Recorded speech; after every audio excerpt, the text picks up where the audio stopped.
Well, good morning, good afternoon, or good evening from wherever you're tuning in from. Welcome to the final day of the Canadian Scrabble Classic from Belleville, Ontario. Matt Canik here in the commentary booth, going to be providing you coverage of the last four games, and I am extremely stoked to be joined by none other than Josh Sokol. Josh, good morning. How are you doing out today? Hey, what's up, Matt? I'm doing well, doing well. I'm ready for the last laugh of this amazing Canadian Scrabble Classic tournament. I've been covering it since Thursday. It's been really awesome. The games have been great, and hopefully, I'm not jinxing it, but I think we're in for some awesome finale. Oh, high level Scrabble absolutely is what we're going to see today. And the first matchup is a pivotal matchup. Let's cut over to the standings just to show you the gravity of the game we're about to watch. In the CSW field, two players stand atop, and that's Adam Logan versus Matthew Tunnicliffe. Those are the two players playing in the next game. That's what we're going to show you. And obviously, with the standings this tight, huge ramifications for the winner of this one. Josh, for our viewers who have never heard of Adam Logan or Matthew Tunnicliffe, can you summarize their caliber of play in like 10 words or less? Yeah, Matthew Tunnicliffe, tricky, creative. Uh, trying. Tricky, creative. Like he's gotten just so good. He's rated in the 2100s now.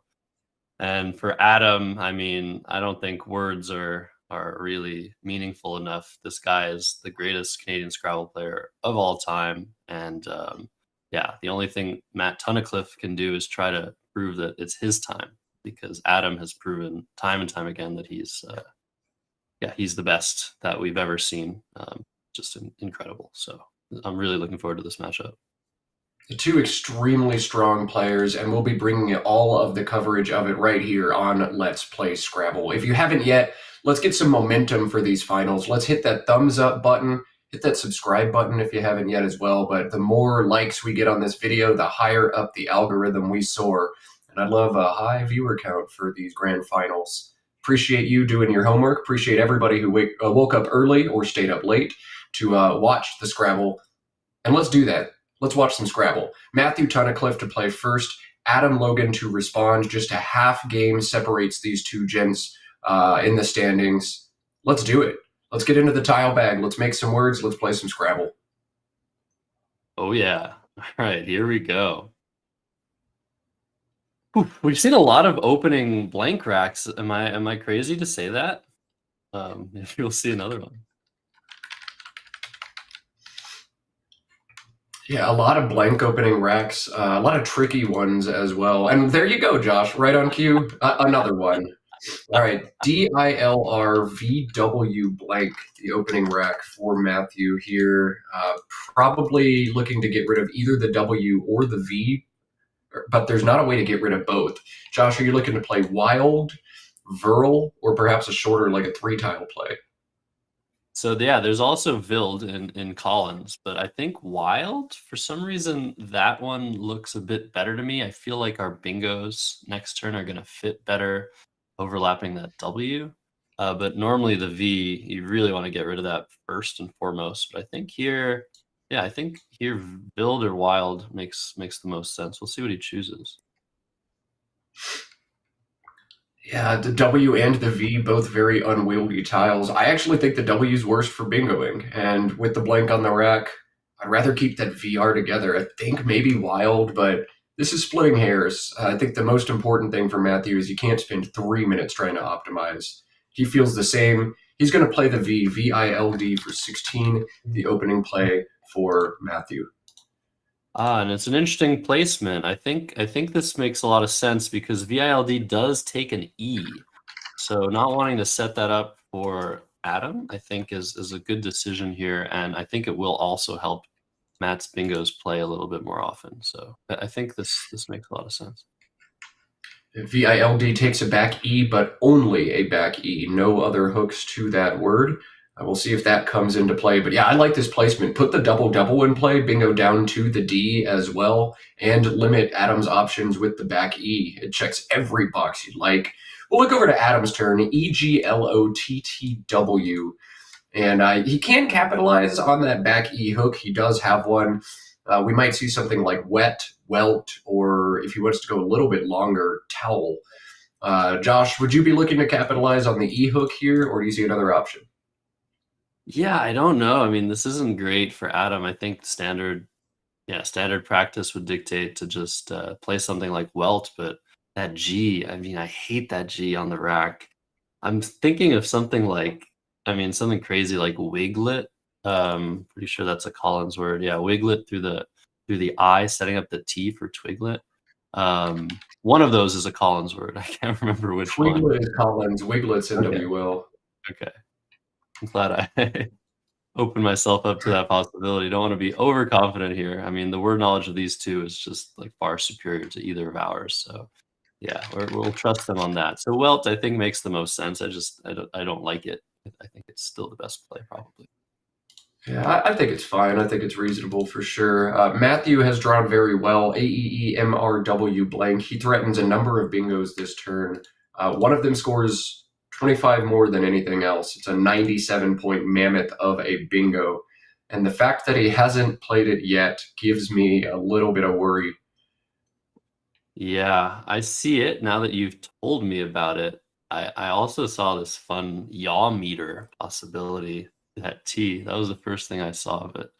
Hopefully, I think Matt sometimes, I mean, said as much in interviews post game that he really just wants to be improving his time management a lot. And his finding of his best plays has been impeccable, but sometimes it takes him maybe a little bit longer than someone like Adam to find the one bingo that hits that triple. But I think he's found it. Here it comes. Rewarmed is that bingo. REWARMED. 97 points down to the D. Hooking, making EW.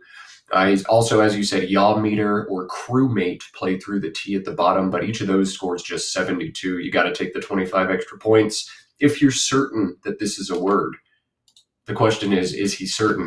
The pause here, the looking at the score sheet. This is a calculated gamble. You probably know the set like swarmer, warmers, rewarms, and he's trying to remember, are there three words in that set of sevens or are there two? If there are three, then the third one's got to be rewarms, and rewarmed must also be good. But these are the decisions Scrabble puts you in sometimes. We're going to see him pull the trigger here, right, Josh?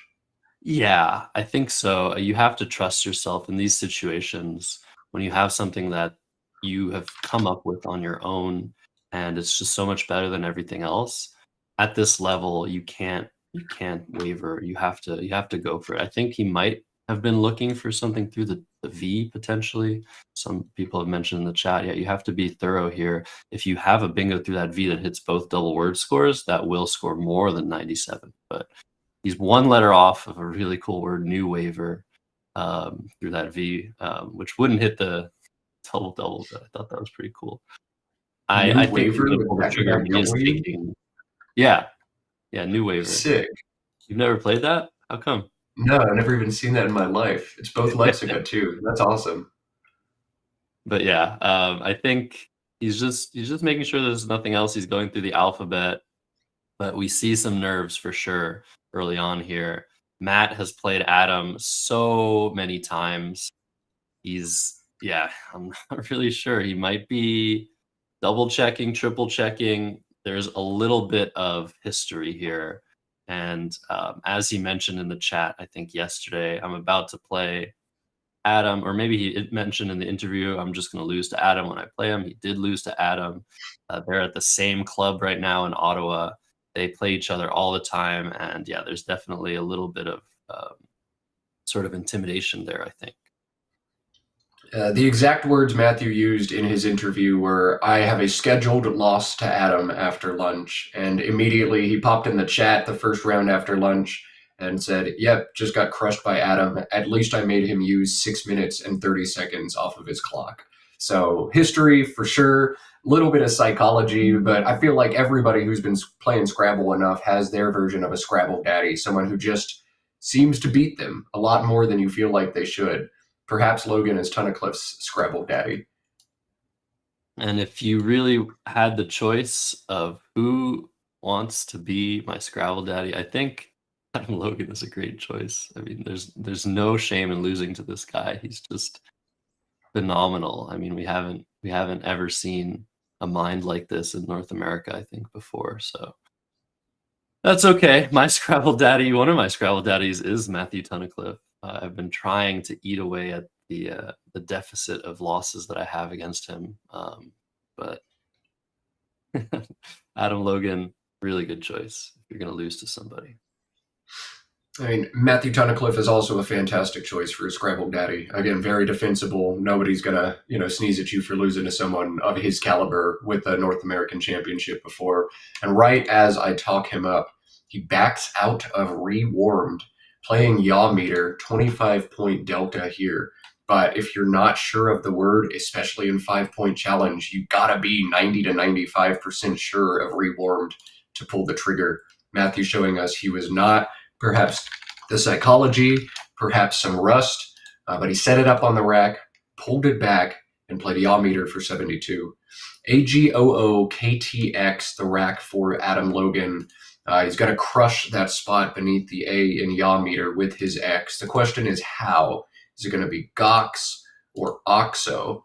Do you have a preference between those two, Josh? I think you know my answer. That G has got to go. And yeah, this is a very unfortunate miss. Not a miss, I guess, technically. Matthew did see his best play. He just backed out of it. And I mean, it goes to show the challenge rule in the CSW division. You have to be so sure of the words you're playing. You're playing it with double challenge. You can play rewarmed, and it's up to your opponent to decide if they're ready to lose their turn challenging the word. But here, Adam would have only needed to sacrifice 5 points of his score to challenge rewarmed. So an understandable but unfortunate swing in Adam's favor. Still, Matthew's ahead and got some bizarre letters to deal with. This is a weird rack. DIIPPTZ. Or Zed, I should say. This is a Canadian Scrabble Classic. We got to do it the right way. Interestingly, generally the Zed is the most exciting and important tile on your rack, but on this board, it really doesn't provide a lot of opportunity. The key tile for Matthew right now is actually the D, which allows him to unlock the top of this board and front hook Welt to make Dwelt. So I think probably best for Matthew to hold back on the Z for at least one turn and play something like Dipped or Dip, DIP or DIPT on the top of this board. Though you could make a case for just playing Ritz from the R in Yaw Meter right now. Josh, what are you thinking? Yeah, I mean, Dipped and Dwelt. First of all, spotting the D hook on Welt, that is something that I have struggled with my entire Scrabble career. It's such a weird looking hook.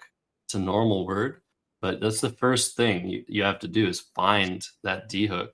I would probably go with Dipped here and try to get a better score with the Z later on. But yeah, it's first a matter of finding it. So I'm not sure he's seen it yet. He's looking at Ritz, and that would keep 2 P's, which isn't the worst duplicated letters in the game. But I wonder what he's looking at now. Tid. What is he looking at? Tid down here. Okay, he just wants to cover the spot, it looks like. Wow. That is some prescient Scrabble from Tunnicliffe as we see on Adam's rack. Juke, Go, and Yock would have scored 60 points. So I guess man. Matt was somewhat aware of the danger of that spot. Maybe not as aware as we think he was by playing it, but he had some sort of spidey senses there. So this is going to help him a lot, I think, to stay ahead in this game. Yeah, we've seen this a number of times, or I have in the booth, where players just get these spooky spidey senses and leave like a whole bunch of points on the table to block some spot. And every time players seem to block the right spots at the right time, they end up winning the tournament or the national championship or something.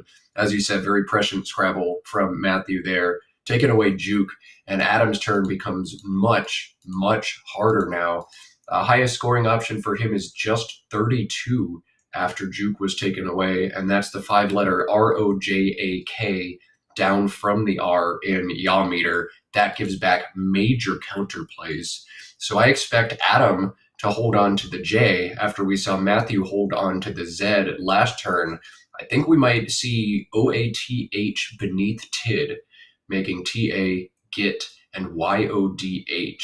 What do you think of that, Josh? Keep the J or play the J? This is a fascinating position because Rojak, although it does give a lot of counterplay, it sets Adam up very nicely. And if he's thinking about the last play that Matt made of Tid, this was a very small score, 17 points on a board that had um, somewhat dangerous spots on it already.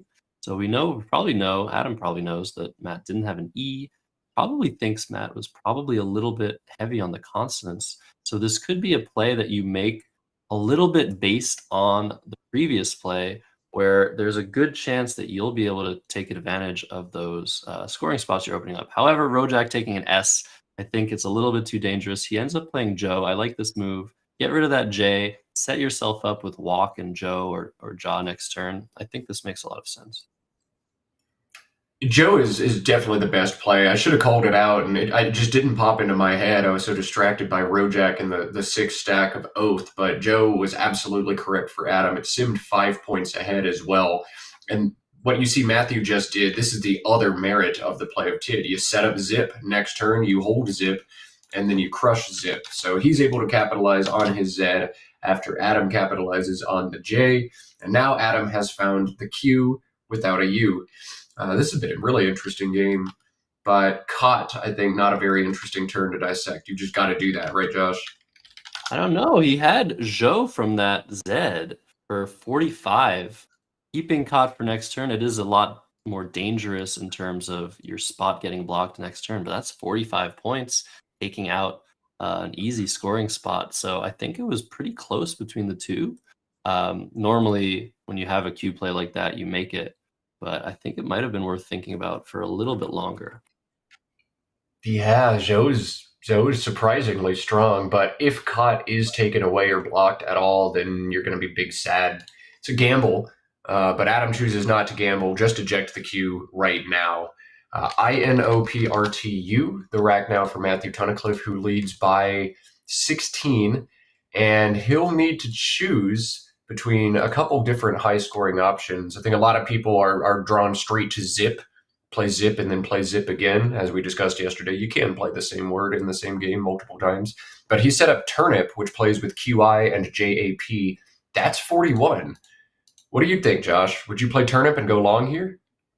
That's a pretty great find quickly by Tunnicliffe. I like the idea of this. Optically speaking, your ONRTU leave after Zip is really not going anywhere except maybe you're drawing some words from the P you'd be setting up.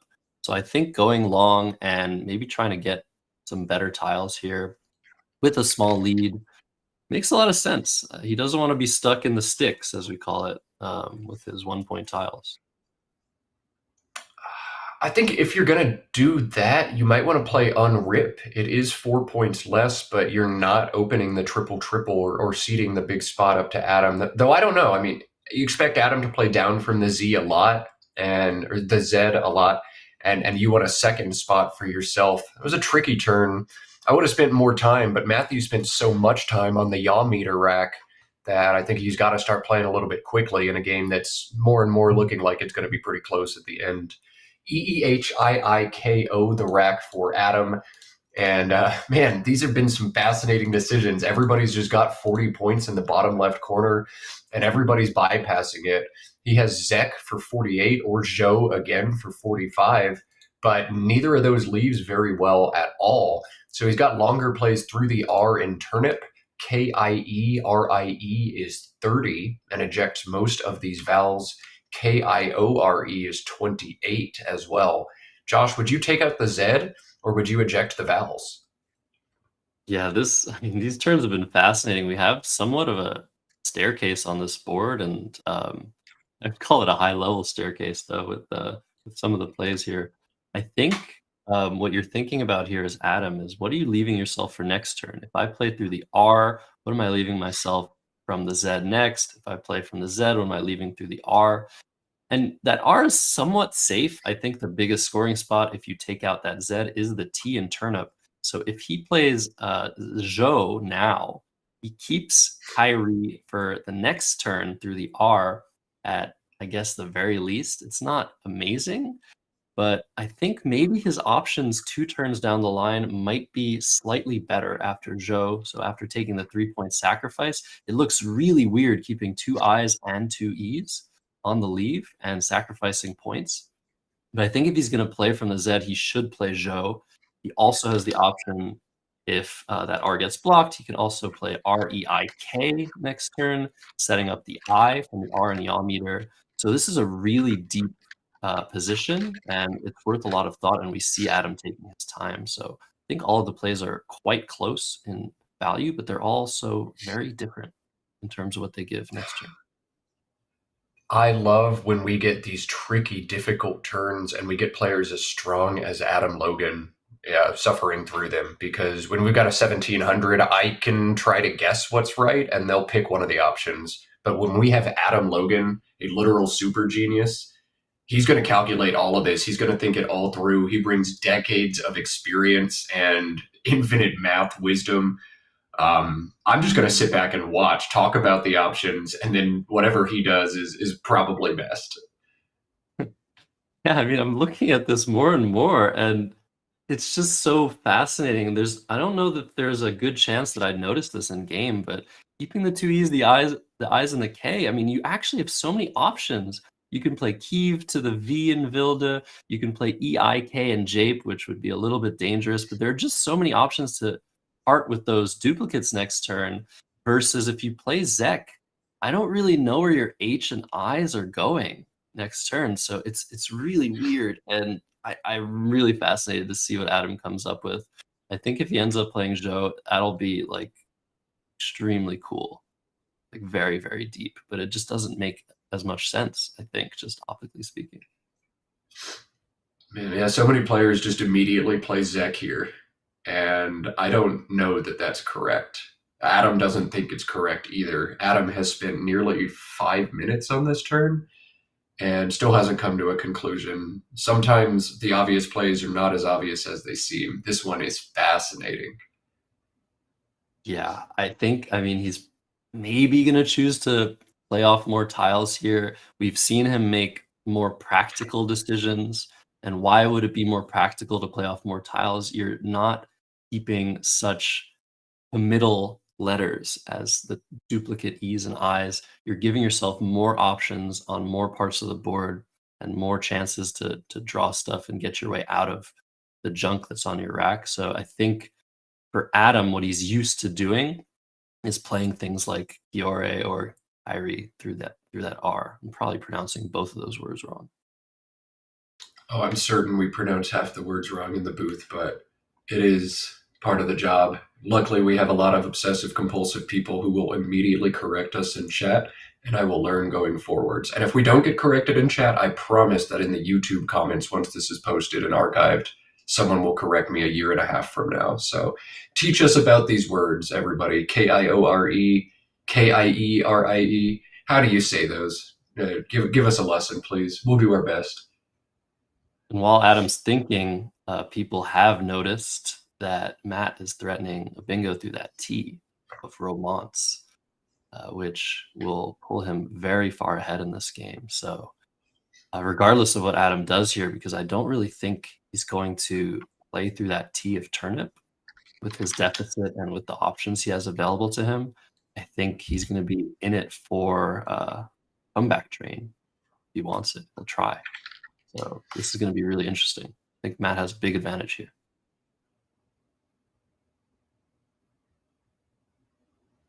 We'll see. I mean, I'm not going to count Adam out. He's going to score a whole bunch this turn, make it nearly a neutral game before Matthew's bingo. There's still a blank unseen and a lot of bingo prone stuff.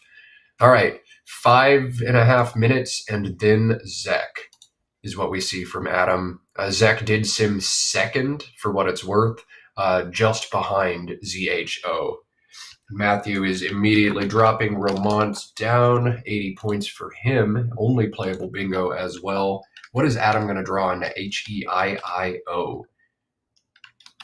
A B and a C. That's about as good as it could have gone.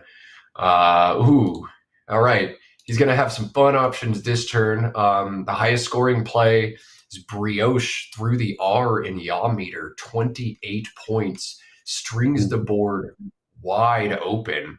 Josh, when you're down nearly 100, you want to make a play like this, right? No, no way. It's too easy. You can't let your opponent make such an easy blocking play that scores so well. It puts you back down 100 like 90% of the time.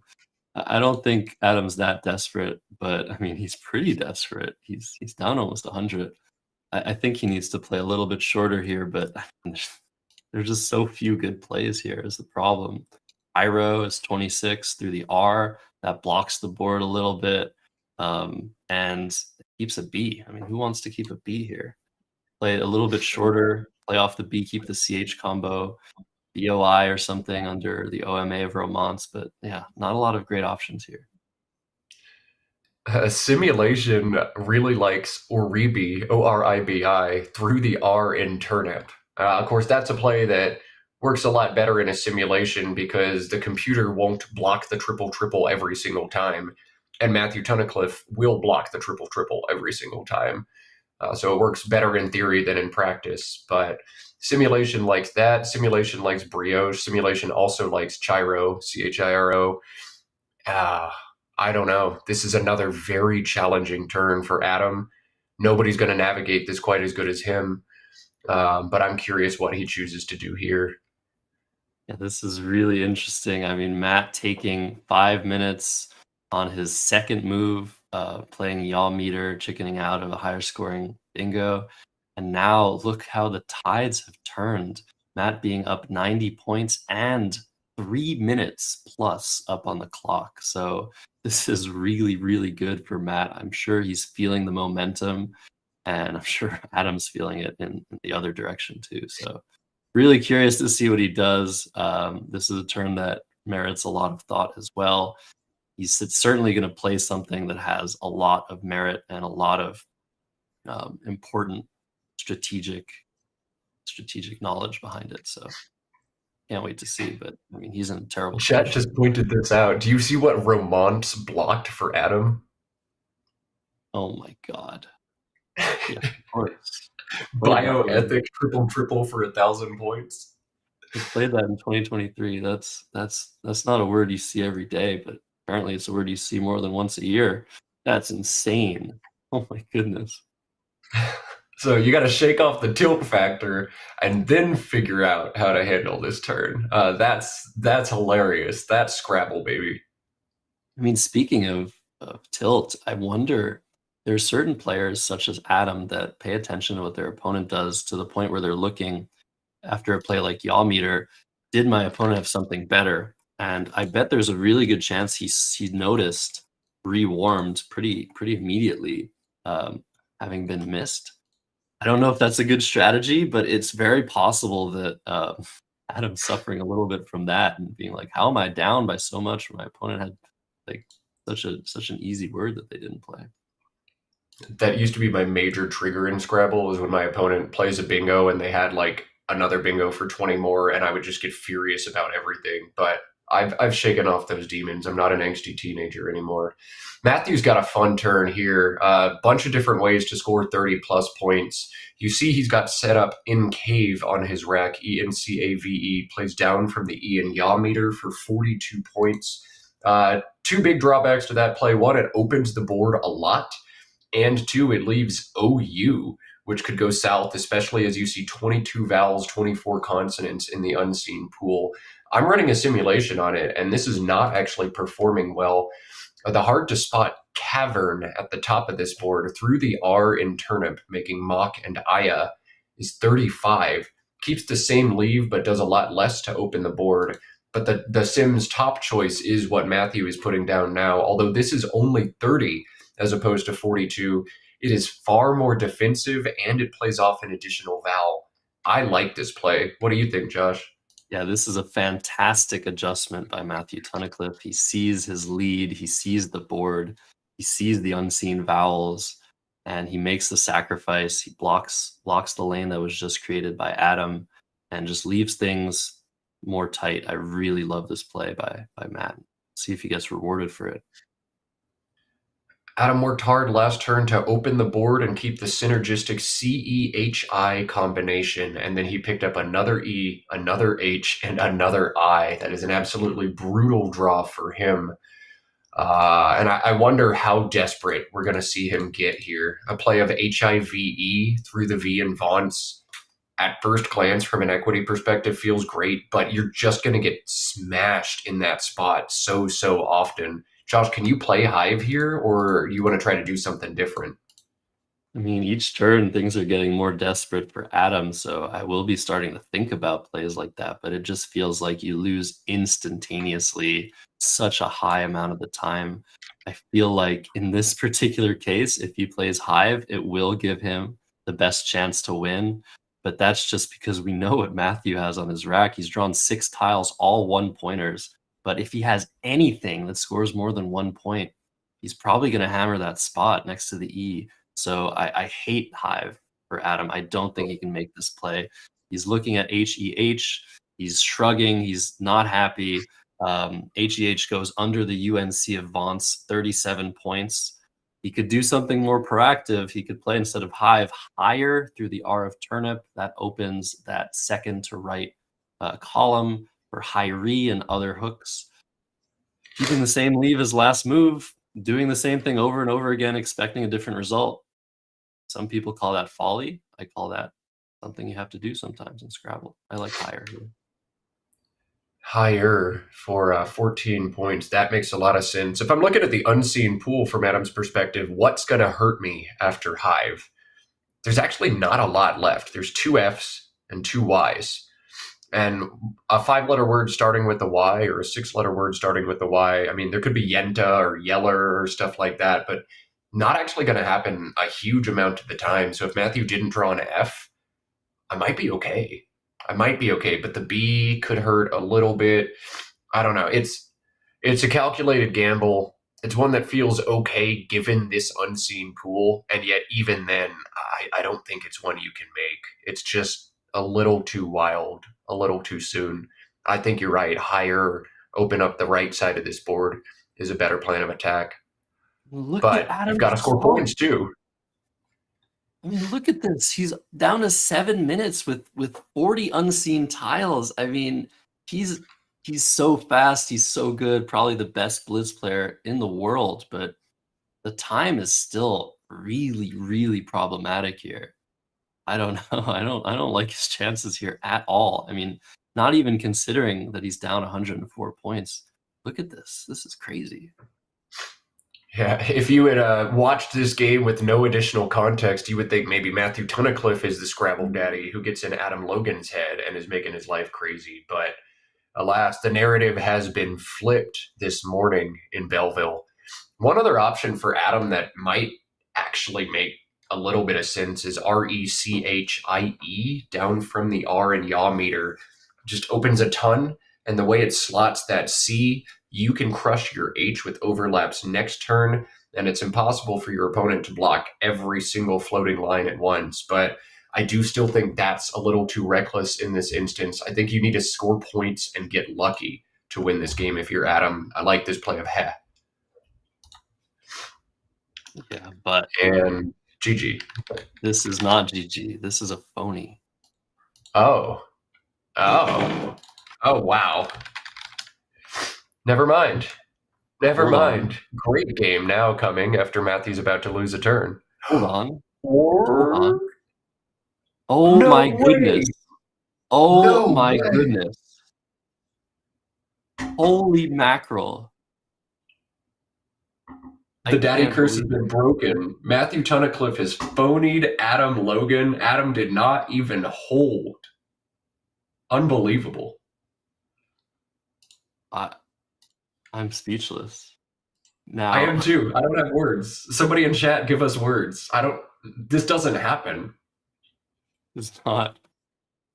I mean, this is The only Matthew explanation is I have for rewarded with. this, Matt, and it's the one I have for everything. This is psychology at its finest.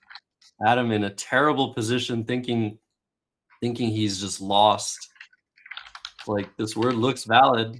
All right, I lose. Yeah, that's what I expected. Oh my goodness. Oh my god. Okay, Matthew drew Ayaya, which played with 5 overlaps to the side of ovulator. That was broken up. Ayaya, one of the best words in Scrabble. When you draw Ayaya, and I've never drawn Ayaya even once, I feel like you must play it. So since the game is basically out of reach anyway, I would just be looking for any place to play Ayaya, and I would play it here. Would you do something different, Josh? Would you actually try to make the best play in this situation? How are you commentating right now? I just don't understand what just happened. Okay, yeah, you probably have to play a Yaya if you have it, but where? Where can you even put that? I can't You can even play from the A and ovulator. I can't even think straight, Matt. Help me out here. Okay, Yeah, Ovulator, the phony played by Matt Tunnicliffe. If you're not understanding what just happened, in a situation where the only way for Adam Logan to win would be for him to challenge this word ovulator, even if he's like 99% sure it's valid, he has to challenge this. He lets it go. Tunnicliffe, unsure of himself, clearly drew within around 6 seconds of making the play, which is perfectly legal. You have to give your opponent 5 seconds to react to your play. But he very quickly drew tiles, and I'm sure it was because he was uncertain of the word. Ovulator is not a word. Ovulatory is a word. Okay, let's. I don't know what I need else to more say. coffee. I think I'm still asleep. I haven't actually woken up yet, and I'm just hallucinating this right now. Adam Logan letting a phony go in that instance, in those circumstances. My mind is blown. Yeah, I mean, it's one thing to let a phony word go, which happens even in 5 point challenge rule, where it's only 5 points to question your opponent's moves. It does happen, but just not in this particular instance. Like, it feels like Adam has given up. It feels like that's why he didn't challenge, that he'd just given up on the game. Wow. I Anyways, mean, to be after they fair, come down, it looks like the best play. it's been a very tilt-inducing game for Adam, to be fair. I mean, he's had some terrible draws. The CEHI combination met with EHI. Watching Matthew miss rewarmed and play something for 25 points less. It's been a frustrating game. Maybe there's a psychological component that he hasn't gotten down. Maybe this is just some rust. I'm not sure, but yeah, this is not what I expected to see today.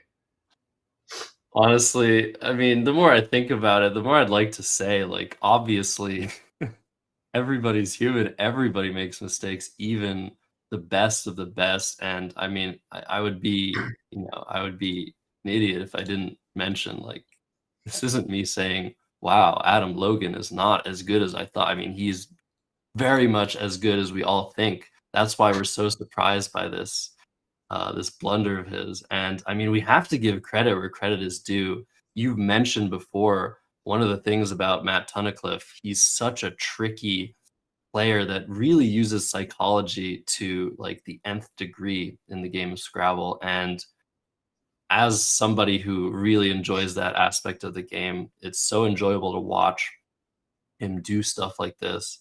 I really think that this was like 90% Matt Tunnicliffe and 10% Adam Ovulator staying on the board. Yeah, I mean, you got to have the guts to play it, to deliver that death punch, even though it's an invalid death punch. I just crazy, crazy stuff. I wonder if this is the beginning of Matthew just getting rid of the Adam Logan is my daddy narrative forever. Like this is the day. If you can go back and circle it on a calendar, to be continued. I would I would doubt that. I mean, knowing the lore so well between these two, Matt's done this before. He's straight dominated Adam on many, many occasions, especially at Scrabble Club where they've played the most games, but it still doesn't mean that every game is going to be like this. It's just a pure rivalry, I think, and we're here for it. Adam's under 3 minutes. He has no idea what to do. He's down 151 points. He's just going to play dial, I think. Oh, just DI. Okay, this makes sense. Yeah, trying to bingo next turn, making like YO or something. But the game is obviously over at this point. Yeah, I mean, playing fewer tiles might give you one extra turn. You've got to draw bingo this turn and another one next turn, and then even only then you might have a chance. But all right, that's a good draw. I just checked crosstables.com, and in their 21 head-to-head games before this tournament, Matthew's record against Adam Logan 5-15-1, and we know Matthew took his scheduled loss earlier, 5-16-1. But maybe this is the beginning of a change of the narrative for Matthew Tunnicliffe. That would be amazing. I mean, how many years would it take, though? I mean, these two guys, they play a lot of tournaments. Matthew plays more than Adam. We might see Adam play more tournaments these coming months and years, as I've heard from the grapevine he's retired. But yeah, I don't know how. I mean, it's going to take a lot of games, and there's enough variance in Scrabble that even if you're outplaying your opponent, you're going to lose a lot of the time. So maybe in 10, 15 years, we'll see a complete reversal.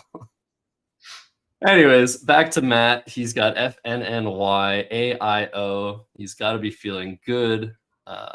Still 9 minutes to think about the position. He's probably going to try to do his best to block something here, but given that he has a tie in his record, it actually does not matter whatsoever in terms of the tournament results, how much Matt wins by. So I think he's really just going to want to make a solid play that doesn't lose him the game. I don't really know what that play is, but there's probably a lot I'd of play options. TIFO, TIFO in the bottom left. Just put down those two tiles. The one thing I really don't want to see happen is my opponent bingo from that K for 100. And looking at the pool, that could happen. There's some stuff. Kernites is even available as a natural, so I'd play Tifo or Tiny. Yeah, this is the same idea, different play. That makes sense too. But obstruct the K and score some points is what you want to do here, and that's what Matthew has done. Yeah, absolutely. CEILNOR for Adam. He's not going to bingo on this turn, and basically this one's done now. He'll have one more chance to draw something, but too little, too late. I think we'll see him capitalize on the back hook of CHI, make chic, put that K or C there, but not much to be done. What do you see, Josh? That is a word, right? Yeah, PANOFFI on Matt's rack. Lays next to the AY of assay. I just want to make sure this is a Collins only word. If he gets this down, yeah, we expect enolic if Adam sees it from the E in yaw meter. Ben Nafi for like 80 points. Oh my goodness. I promise you, this is the beginning of the end. I'm looking at the head-to-head even more. In the first 16 games that Matthew played against Adam Logan, he won 2. And Matthew said no more. I'm going to play phonies on you. I'm going to draw Banafi against you and throw it down. I'm done. I'm done with this. I am now your daddy, Adam Logan. This is emphatic. Once he plays Banafi, this is, oh man. And Adam's drawn that 4 draw. E's. Oh my gosh. Oh my goodness. This is ridiculous. Sorry, I've already inputted these scores. I do not think Matt's not going to play this. I'm sorry, I shouldn't have done this, but Matthew's going to draw Gristed out of the bag too, with a blank. This is incredible. I think the one thing that Matt doesn't like about the play of Banafi, I mean, what's not to like, but it's just that it empties the bag completely. So there are a lot of racks that Adam could have where he just bingos out after the play of Banafi, especially considering his play of COL probably means that rack's pretty good, but Matt is going to be so surprised when he realizes the letters on Adam's rack are just like probably the worst he could possibly have here. It's ridiculous. Matthew's going to go in, draw both the S and the blank to backhook this with the S that it does take. Yeah, let's watch his face as he gets these tiles. Unbelievable. Matthew won't be able to bingo on this final turn. but he is still going to score 54 more next turn, more than likely. Adam's optimal endgame is actually not to obstruct the Banafi spot at all. He's just supposed to play EEN and YAE over on the right side of this board and lose. Incredible. Wild game. It's ridiculous. I mean, I guess I guess silver lining here is that with Adam's draw of EEE, it now prevents Matt Tunnicliffe from drawing into a bingo himself. If Adam had drawn like EER, there would now be like unblockable bingos on two sides of the board for Tunnicliffe. So I guess that EEE draw was good in some way, but oh my lord. I don't understand what happened. That's crazy. You needed to draw EEE to stop your opponent from bingoing out. Of course, if Adam had just drawn the S, the blank, or both, we're talking completely different right now. But yeah, ironically, drawing all of the E's stopped Matthew from what is this? I don't know what this is, Matt. It's I think Adam's just saying, broken. like, I don't care, which we almost never see. Yeah, I think this game just broke Adam. He is low on time, to be fair, but yeah, Matthew Tunnicliffe broke Adam Logan with some crazy psychology. Wow. I mean, what a game. I kind of want to interview Tunnicliffe, and I kind of want to just let him continue to ride the gravy train of whatever momentum he's built and not get in the way yet. I think we'll hold off on the interview and then interview him winner if he wins this tournament. Go back and talk about this game.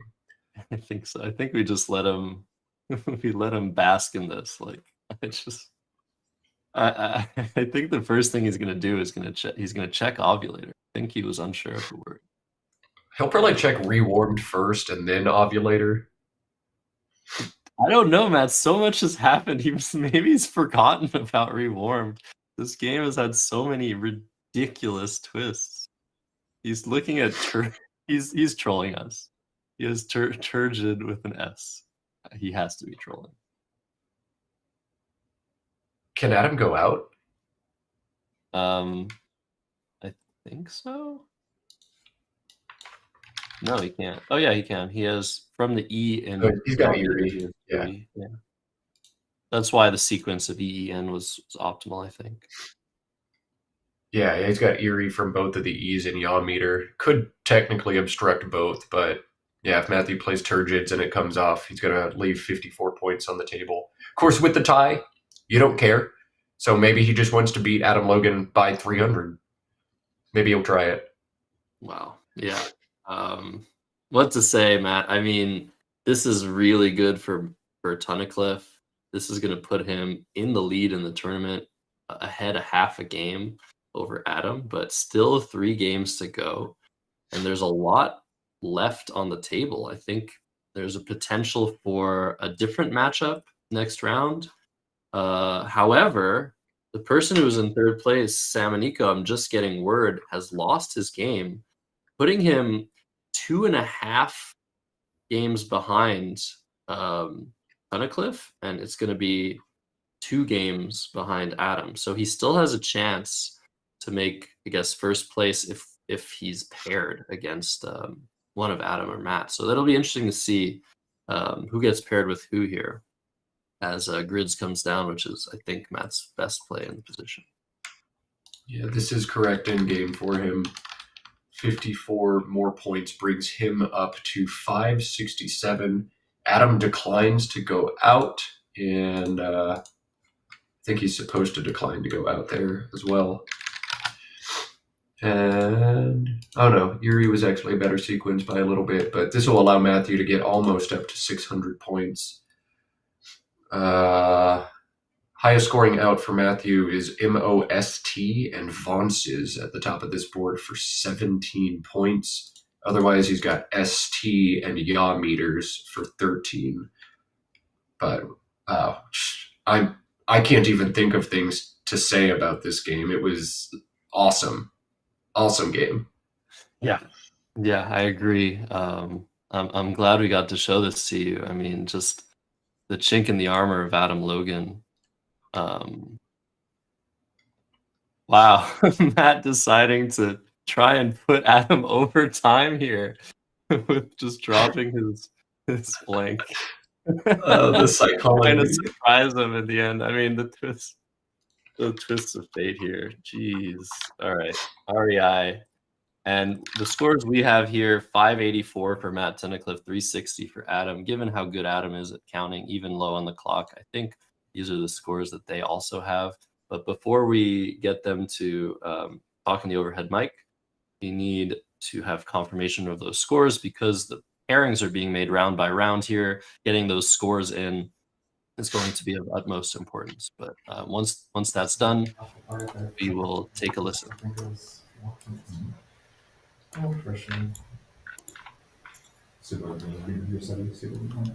guess. Let's see what I can say.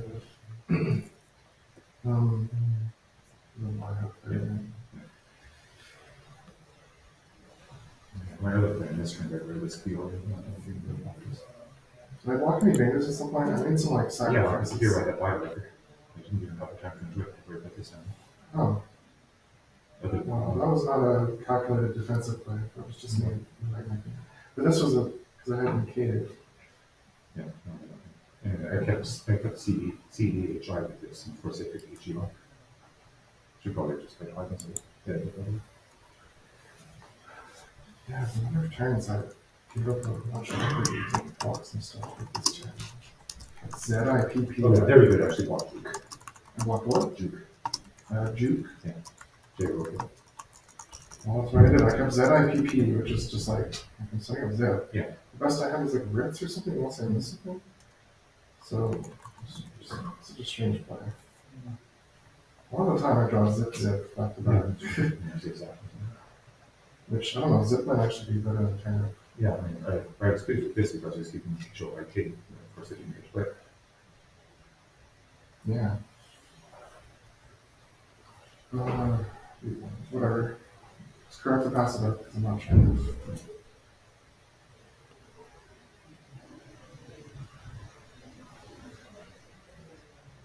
There's a lot of thinking after the first. And after the turn, I really played this very good. It's nonsense. It was just like, I knew I was going to play defense at that point. There's just no way for me to. You were wrong, you were playing response, and that starts. If I play in cave, 14 more. Is it 14 more? 12 more, keeping OU instead of O. Yeah. I'm just like throwing open, gives you a chance to get two fingers. Only two fingers, but it makes it so much easier. Yeah. It's questionable, but like, this only gives up and goes through the V, which apparently I can draw.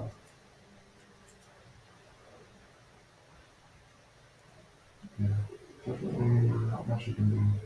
These are just like insult to injury. Because of it's like, yeah, let me just draw this now. I don't even have the black on my own. Just let me just draw this. And of course, that means just keeping EI and R and be so important like 3Ds. Although if you have one of these, you would have these here, it's just as well. Yeah, that would have been like even if this struck a finger, you would have been just fine with the two black. No, part of the constraint. Well, Yeah, I could certainly have these, I don't think it makes 195 points, so we can 6 this year. So, I would. yeah. All right. Well, with that, we will rein it back into the booth for now. We're going to have a very, very short intermission as both players used a lot of clock and had a lengthy post-mortem after that exciting game. Matt Canik, Josh Sokol in the booth. 3 more games to come from Belleville. But before we cut to our break, make sure you do your homework. Make sure you visit letsplayscrabble.com. Especially make sure you push that thumbs up button because I want everybody watching this. I want to be to 200 for the final matchup from Belleville. Josh, any words for our audience before I go top off my coffee? If I were to quote an NBA announcer, if you don't like that, you do not like Scrabble. So that was an insane game. I'm looking forward to see what comes next. And yeah, let's take a short break while we get the players paired. And yeah, it'll be, I think, NWL next, right?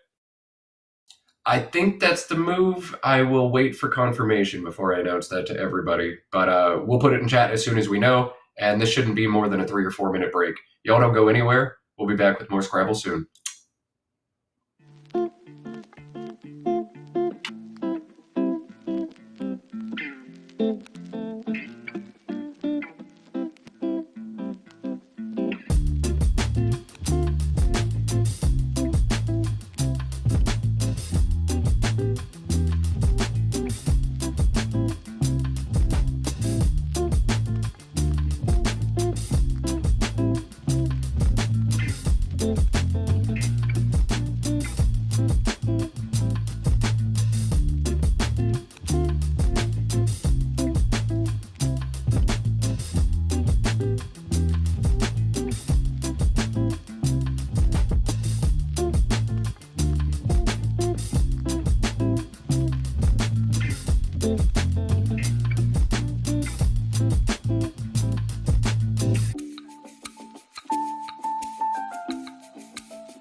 Well, we are going to do our best to give you as much drama as we saw in the last game, but I can't guarantee that because it's going to be hard to outdo what we just saw.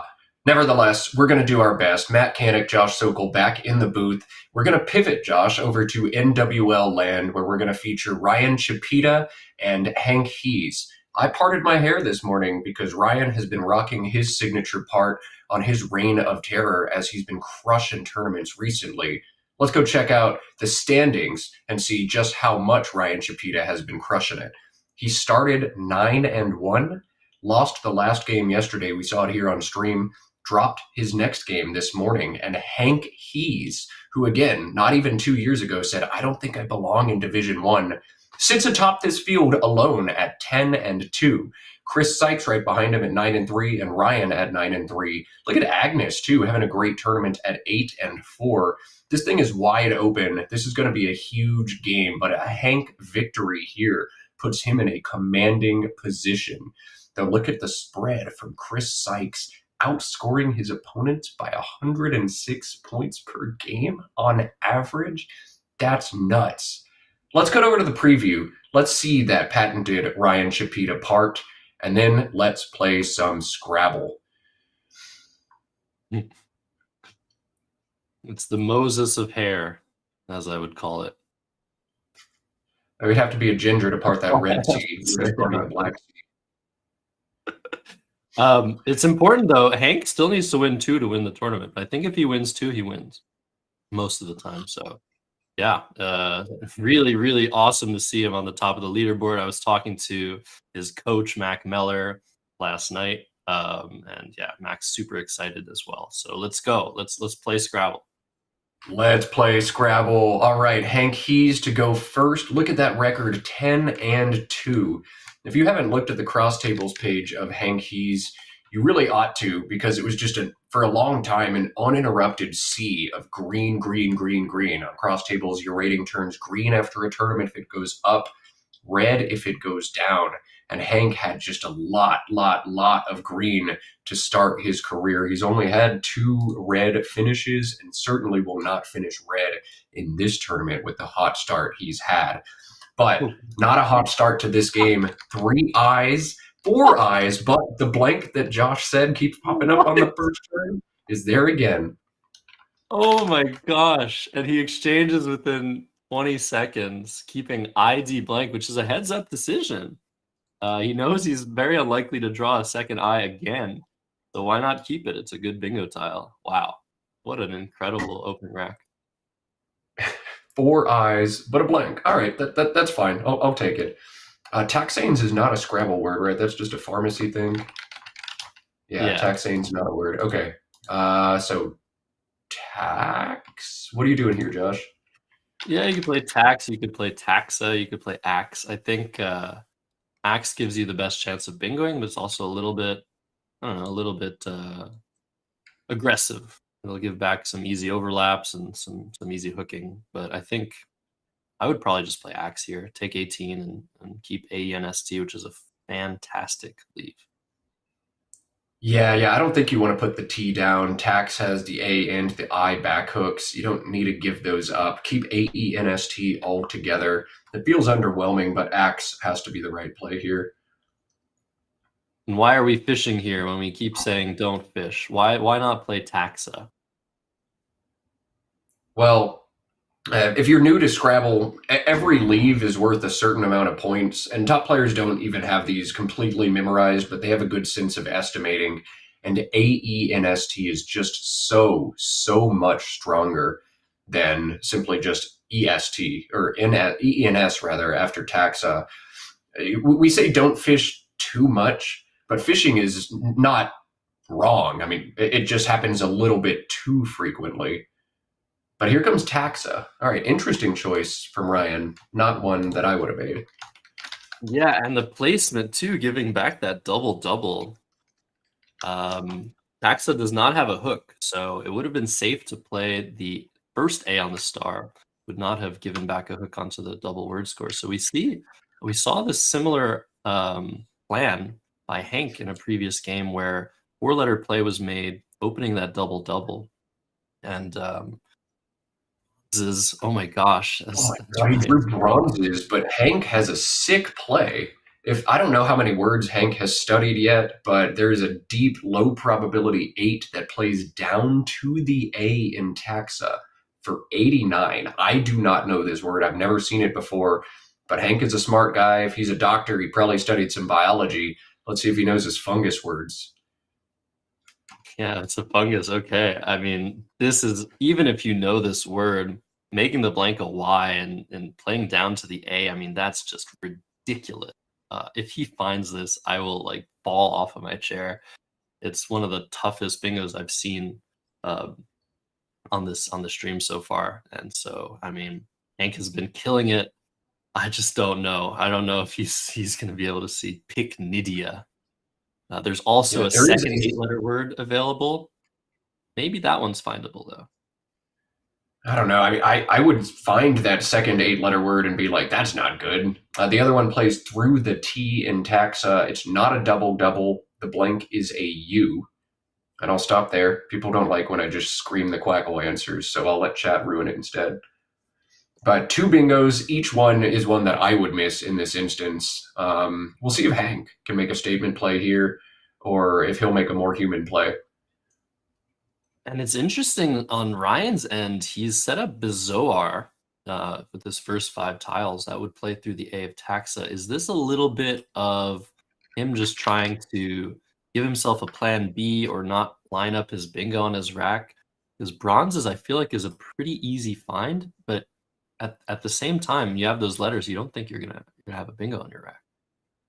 Maybe it's just trying not to give a tell. Yeah.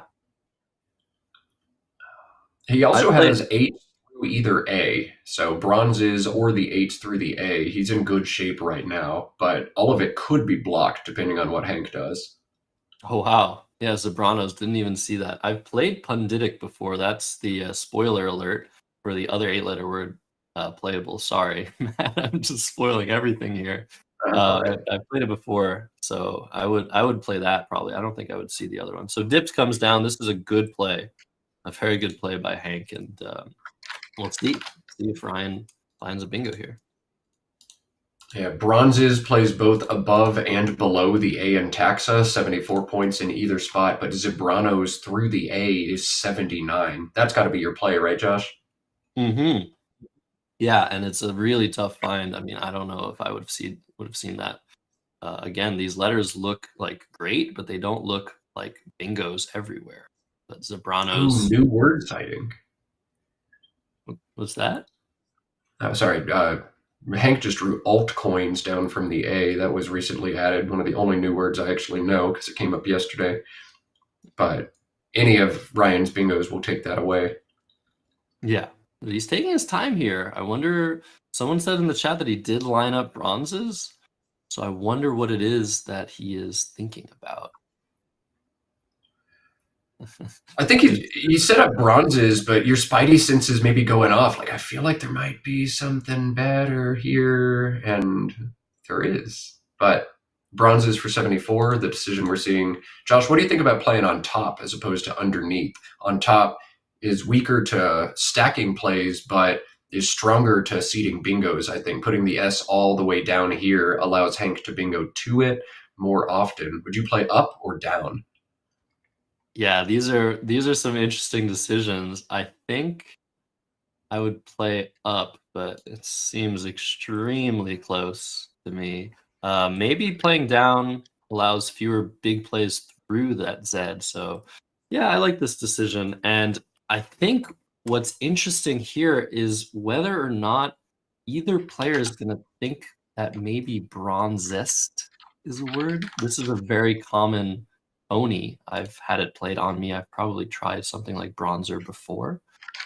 And Hank has that Bronzer too. is He has good. a bunch of bingos that play with bronzest, but that would not be a valid word. So Yeah, it's a very trap. curious. Bronzer is valid, but it is a noun. It is one who bronzes. So there is bronzer, but there is not bronzest. I'd probably fall into the trap and lose a turn here. Oh man, this is tough. Highest scoring valid bingo for Hank is 80. There's just one bingo that scores 80. There are no double doubles through the N. So we'll see if Hank tries bronzest or if he finds his 80 pointer. Yeah, a very interesting game so far. Ryan taking an early lead despite not fishing on his first play, so he's got to feel good about himself right now. Sitting on some awkward letters, but probably got his mind made up if that ES stays open. And I don't Hank expect is it to, gonna be though. looking through bingos that he has and trying to find the best one. And yes, there's only one 80 pointer, and it's a common word. We'll see if he finds it.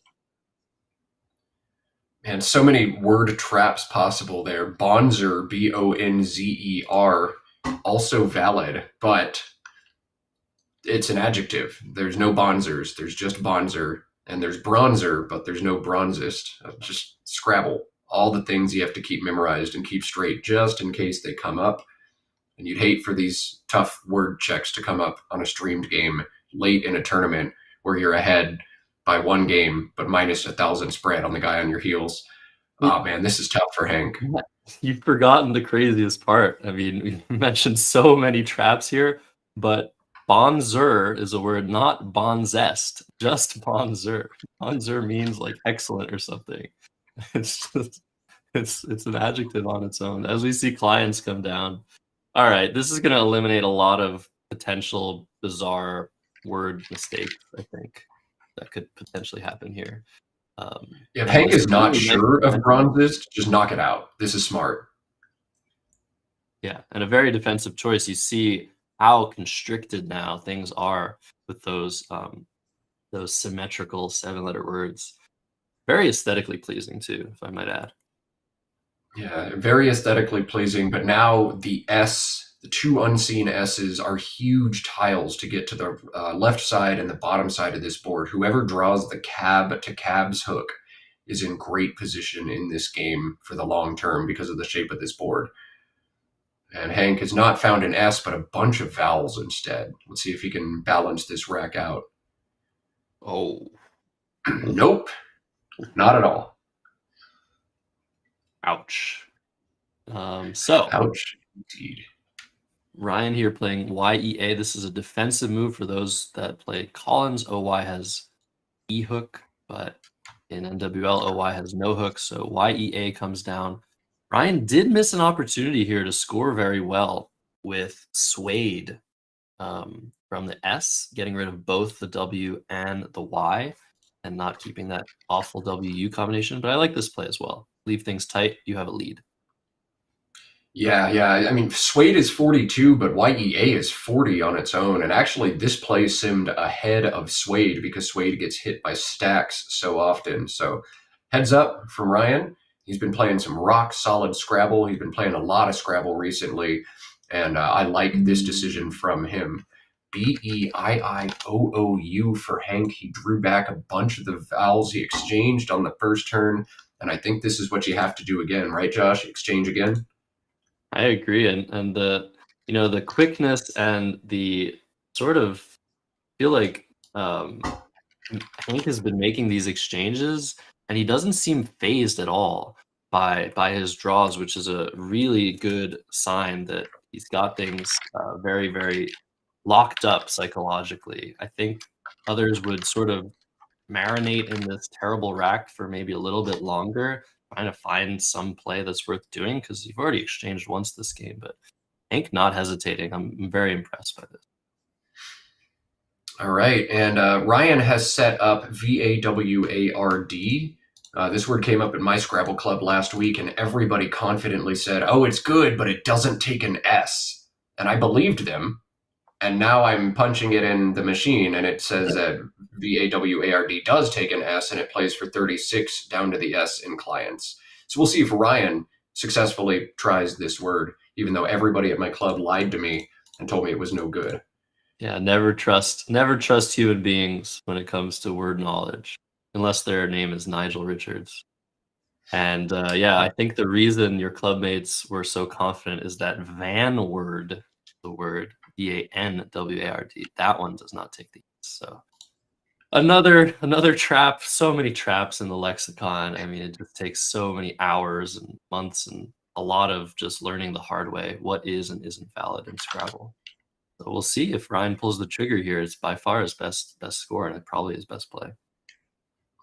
Chat throwing out the recommendation to just play award and set up the V, or play awards and set up the V. I'm not doing that. I feel like I get crushed on the right side so frequently that you've got to put the V down. What do you think, Josh? Yeah, I agree. It's a cute idea. Keeping the U with the V, and you're just letting your opponent hammer that triple down from the top right. You can hit a 4-letter word for easily well over 40 points. So it's a good idea, but probably not the right practical execution of it. Hank has drawn into that big S that I mentioned earlier to get to cabs, and after Ryan's defensive play of YEA, that S even more important. Hank is going to play Hive, which makes a ton of sense in this situation, but perhaps a better option hiding for him, ZAIDEH, down into the bottom of this board, set up that S for a killer score next turn. Slightly imprecise, I think. Maybe Zyda was better, but Hive makes perfect sense too. Sit on this S and wait until I draw a better rack to hit that cabs spot. AELOUV and a blank for Ryan. Ovulate and Vacuole, both playable for him here with the new spot set up by Hank. So presuming Ryan finds these bingos, and he'll at least see Ovulate. A big swing for Ryan early in this game. Matt, do you not see the irony here? I'm laughing over here. I was just like, oh yeah, you can play Ovulate. What did we just witness? I know what we just witnessed. It's beautiful. Scrabble's a beautiful game, man. You see the same stuff over and over, and then you never see it for 7 more years. It's wonderful. You're such a professional, man. I don't know. I can't keep it together over here. That's just so weird and ironic. Oh man. Now I got that song in my head. Hate that song. What song? Just ironic by the Canadian, right? Canadian singer. Oh my god. I'm not sure. Pop culture guy. I only listen to metalcore. Alanis Morissette. Yeah, okay. Yes, Alanis. Thank you. Oh man, I feel very ignorant right now. But yeah, two playable bingos. Vacuole certainly better. That V would be on the triple letter score in that top center area, making HE. So if Ryan spots Vacuole, that would be really nice. I expect him to see Ovulate, however. Let me update those. I did update those scores. But yeah, Chat pointing out the possibility of vocabulate, which is not good, but would be utterly sick. If you can drop a 10 on the stream, you'd love to. Unfortunately, there is no vocabulate. I don't know what Ryan just circled, but it'll be very obvious in just a second. No, he's playing Ovulate. Good. Give us the content we want. Sacrifice 6 points, but give us the ovulator to ovulate sequence. This is what everybody woke up early this morning to see. This is ironic. This is hilarious. Oh, I can't get over this. Anyways, this puts Ryan very, very far ahead in this game that he really wants to win. And yeah, Hank in trouble, down 117 with a decent rack, but not a lot of options going down the line to maintain the openness of this board.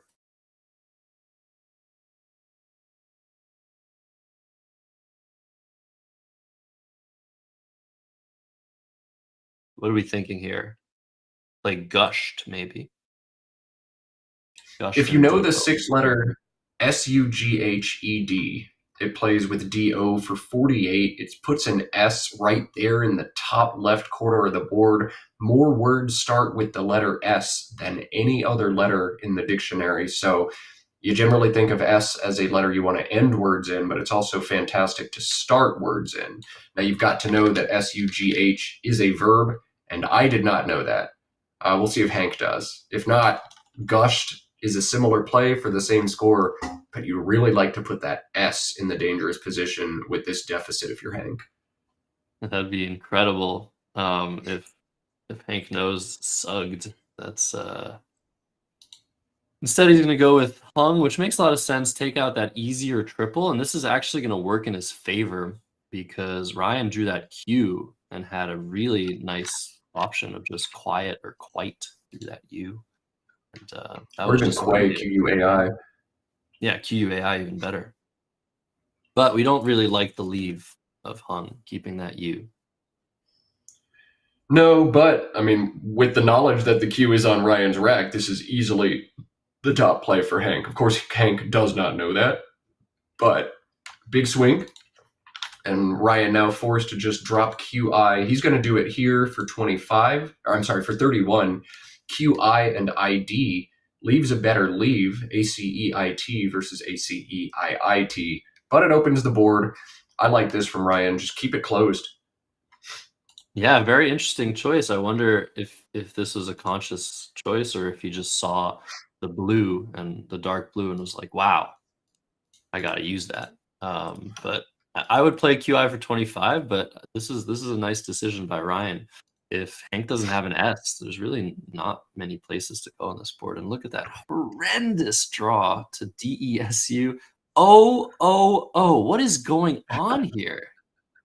Hank just can't stop drawing O's and I's this game. He might exchange again. 3 exchanges in the first 7 turns for Hank. There are plays to work through this if you really want to. The tough to spot Oleo, OLEO, through the L and ovulate.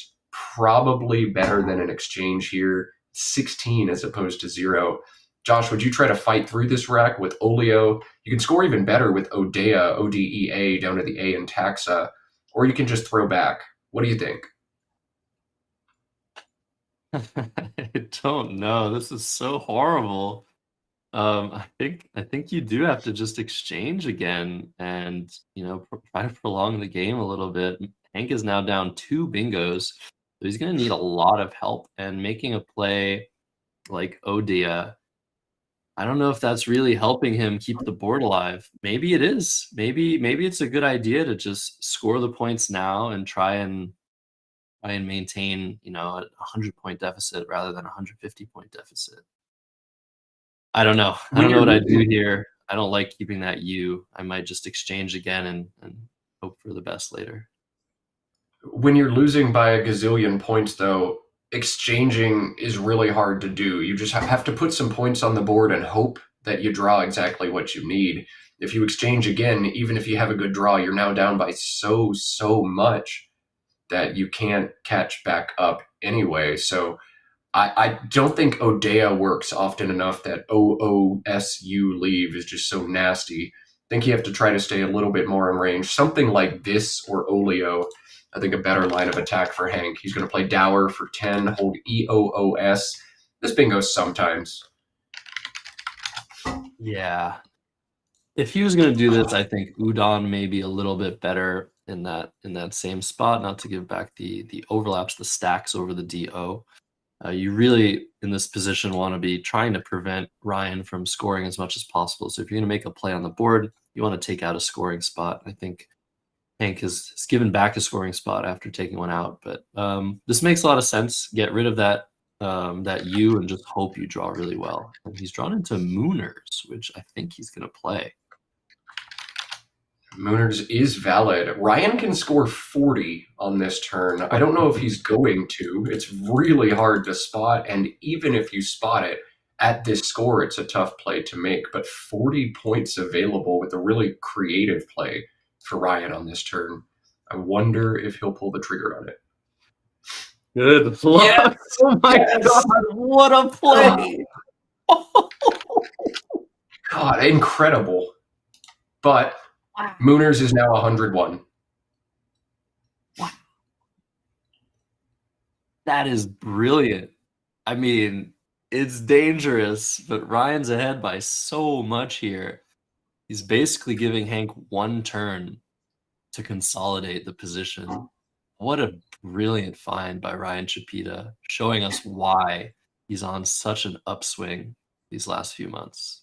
Amazing. That's friggin' awesome. That's friggin' awesome Scrabble from Ryan.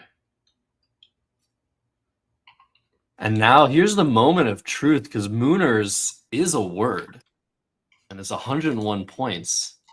But this is a position where Ryan needs to be pretty sure that Mooners is valid to not challenge it. Is there a hold? I think they're just don't know. confirming score. I don't know if either Yeah. player would be sure of this word, but I think Ryan's accepting. And it is valid.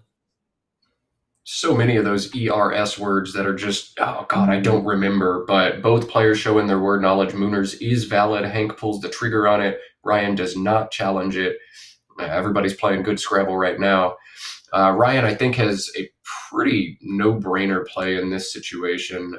FIAR through the A in taxa, 32 points, ACIR as a leave. Any reason not to play that, Josh? No reason not to play it if you see it. I think what's a little bit worrisome here is that that's just not the part of the board that I'm concerned with right now. I think if I'm Ryan, I'm trying to do something on the bottom, and because I'm still up by 50 points, I kind of want to eliminate some of the counterplay down there. But yeah, I think FIAR looks pretty good. Lots of ease to complement that leave of ACIR. There's also the option of Farsi and ID. And of course, that does create a sevens lane the same way that QI would have on the turn where Ryan played it for 31 instead of 25. But at this point, that lane isn't really big deal, and it's a good thing to score some points and dig further into that bag and take out that big spot on the top left that's still there for a 6-letter word. That cabs hook is going to be so difficult to obstruct. And once again, the S is a huge tile in this game.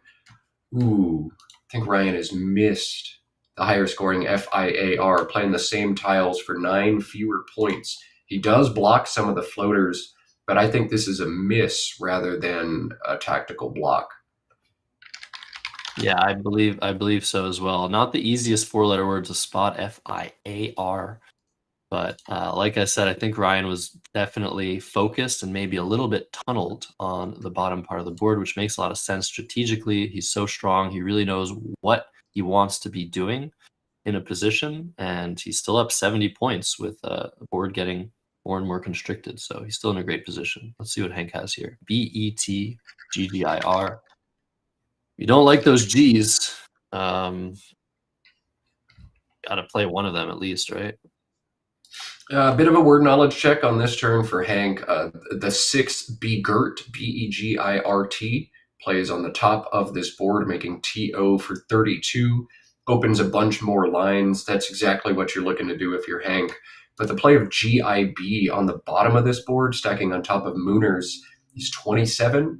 Holds the synergistic EGRT leave together. What do you think, Josh? Do you go Begirt at the top, or are you looking to make a shorter play at the bottom?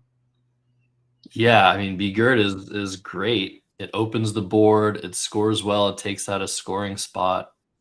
But yeah, GIB, I mean, much easier to spot and leaves pretty well as well. It's, there's a G. Never happy with that, but you can draw a lot of bingos with that. So I think we're going to see GIB. Begirt is a really, really bizarre and awkward 6-letter word that you usually have only seen if you've played a lot of Scrabble. And we know that Hank is somewhat new to tournament play. We know that he's demonstrated massive skills, but he is playing bigger. So a similar idea to Begirt and getting rid of those 2 Gs. I love to see it, but yeah, definitely leaving some points on the table. Leaving some points on the table, but creating a lot of volatility. And with the deficit, volatility is your friend right now. If you're Hank and you force Ryan, rather than continuing to block up this board, you force him to address a different threat. You get more chances to draw bingos at the bottom, more chances to draw the S for cabs.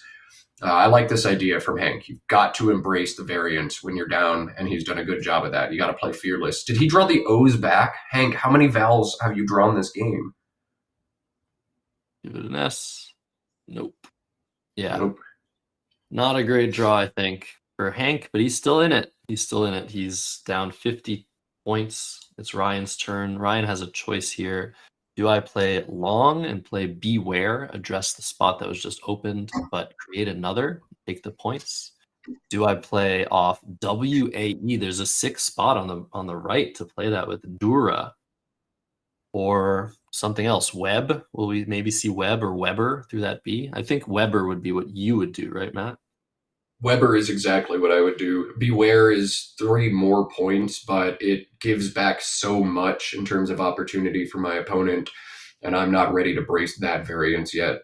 After Weber, there are only 2 big lines left on the board, cabs and the stacks on top of Mooners, and potentially Bronzist. We have to mention that. I wonder if either of these players thinks that's a word. I wonder if it comes into play later on in some desperation time. But I think Weber over Beware is a good option. You just got to pick your philosophy, though, if you're Ryan. Do I say, forget it, we're going to open this board wide open, and I'm just going to get so many points that you won't catch me? Or do we try to play some defense and make a few sacrifices? In this case, just a 3-point sacrifice for Weber, I think, is appropriate. I think that's the top option here. Yeah, I tend to agree with that analysis. There is a little bit of an issue with, interesting, wall coming down. There's a little bit of an issue with vowels. There are 12 vowels, 13 consonants, which is a little bit heavy. This is a weird play. WAW, just leaving everything hanging on the board. I wonder why he played the A and not the E, but as we've seen Ryan before, he has really good ideas behind his moves. All right, so Hank is doing exactly what Ryan did not want to do. He's going to throw a 6 ending in an E down from the B. This is awesome. It's going to be really hard for Ryan to block the whole board, but if Ryan does have a 6 or a 7, he can block the entire board all at once. Now, Ryan doesn't have that. He's got a bad rack. Cool game. Hank is doing everything he can to keep this board alive, and maybe if he finally doesn't draw a bunch of vowels and gets a good draw here, we'll have a game back on our hand. Yeah, and I think I've sort of figured out maybe why Ryan played there. I think maybe he was a bit concerned with the J overlapping the O dower. I'm not saying it was the right call, but that's probably part of his thought process. Yeah, bottle comes down. The board is now pretty open for business. And he's trying to fight back from his deficit against Ryan Chapita. He's trying to defend his first place. And back to Ryan, who has some interesting options here. Yeah, I think this has to be the 5-letter IRIE, EYRIE, and EM above Mooners. You're knocking out 2 of the 3 bingo lines on this board. And while you float an E and a Y to get bingo through potentially, it's still harder for Ryan or for Hank to bingo after IRIE than anything else. Scores a lot of points as well. There are more points available to him. Chat has pointed out that bottle takes the front RE. You can rebottle something to bottle again. That is 30 if you know that word, but the leave, very unsavory, CEEIY. Reefy also plays through the EF in Nizam 8, but this is a heads-up play from Ryan. This is exactly what you got to do here. Yeah, absolutely. Tremendous decision here. This eliminates so much of the counterplay. It blocks both the lane that Bottle created vertically and the lane that Mooners created horizontally. It's going to be hard for Hank to bingo now, unless he has an S, but still, he will not be able to bingo on a double letter or a double word score, which is a really big deal here. And that S being drawn by Ryan, that is huge in this position. Hank has maybe 1 or 2 more moves, probably just 1, to do something about his position, but it's looking pretty dire now. It is looking dire, but Hank's got some really good plays available. 6 tiles in the bag. Hank has just counted. He can play 6 tiles right now, unkept, and TOR at the top of this board is 42. But Hank will empty the bag. He'll pull close but it seems very, very difficult to win the game after unkept. There's a sick option down from the S in bronzes. Sunket, Sunket, is 46 right now. Plays 5 tiles instead of 6 to put a little bit of fog of war, make Ryan's next turn hard, but that is really tough to spot. This is the more human play. Leave 2 in the bag, introduce a bunch of fog of war, and just see where you go. This is nice from Hank. Yeah, very, very nice score, cutting his deficit to under 30 and leaving a couple letters left in the bag. So Ryan now not only needs to try and defend against whatever bingos he might find unseen, which, if you look at the unseen letters, doesn't look great, but he also has to worry a little bit about getting outscored now with his pretty awkward tiles, only being up 34 points. He can't do something tiny and let Hank score super huge in response. So looks really good for Ryan, but he's going to take his time here and try and dissect this position as best he can. There's 2 lines of approach here for Ryan. I think one of them is maybe don't empty the bag, just plunk your I, QI, and DIE. The other option is just try to play really long right now and get this game over with. But you're right, getting outscored, a small concern. You got to look at that unseen pool. Bingos are not going to happen. So I don't think there's anything possible already. Ryan's going to check his tracking and make sure that's the case. I'd be worried about Juga, Juga, through the G and bigger. That's a big score, 40 points, but you can probably survive 40 if you're Ryan, as long as you're getting out in 2 or scoring pretty well. And because you've got that S for Scab, I think you're going to score well enough and win this game. Oh, man. This is a hard turn, though. Oh, man. I think the right play might be Oleic, Oleic, through the L and ovulate, hold on to the S, score enough points that Cab's next turn is going to be enough to win the game for you. Yeah, I mean, pretty sure unless Ryan makes a huge mistake that he's going to win this. But I mean, these are the moments that define tournament. I mean, the choke points that exist near the end of the game are many. So it's really important for Ryan to make a good play here and not give back any winning chances. And he has 7 minutes, which is good. It's really important to leave yourself a good amount of time nearing the end of these games where the scores are close. And yes, he's going to want to part with some of his vowels. Oleic is a really interesting idea. I'm not sure that would be on his radar just to play in that area of the board. He wants to look at the 9 tiles that are unseen, make sure his tracking is good, make sure there's no threat. Maybe there's some crazy word to the Y of Irie. But yeah, maybe keeping the C just so you can score with it. And I don't know. Dropping 1 tile would make a lot of sense. It's sort of a thematic idea, letting your opponent empty the bag instead of you emptying it. But maybe in this case, it's a little bit slow. Not sure. You can do most things and win this game here. Chat pointing out potentially Sigs through the G and bigger. That would seed Junko to Hank if he's got the right tiles, and we see that Hank does have the right tiles, but even Junko from Hank is still not going to be enough to win the game. Ryan's got just enough points to eke that one out by 10 or 15. Yeah, probably. You can start looking at scenarios like that, and at the higher levels, these players are actually playing those games out. They're looking at threats that might exist. Maybe Ryan's looking at Juga. He says, okay, if Juga is on the board right now, I'm down by 6. Can I withstand that? And trying to play out the end games a little bit. Ryan's probably just looking for good options here. His rack of CEIIOSU still somewhat of a problem, but yeah, I'm sure he knows that he's in a good position. He just wants to avoid those landmines at all costs.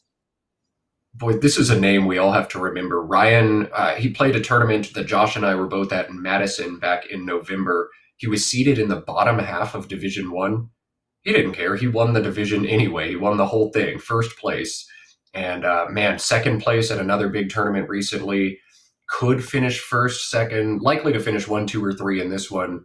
Ryan Chapita is a name everybody needs to remember. He's been putting in a lot of time.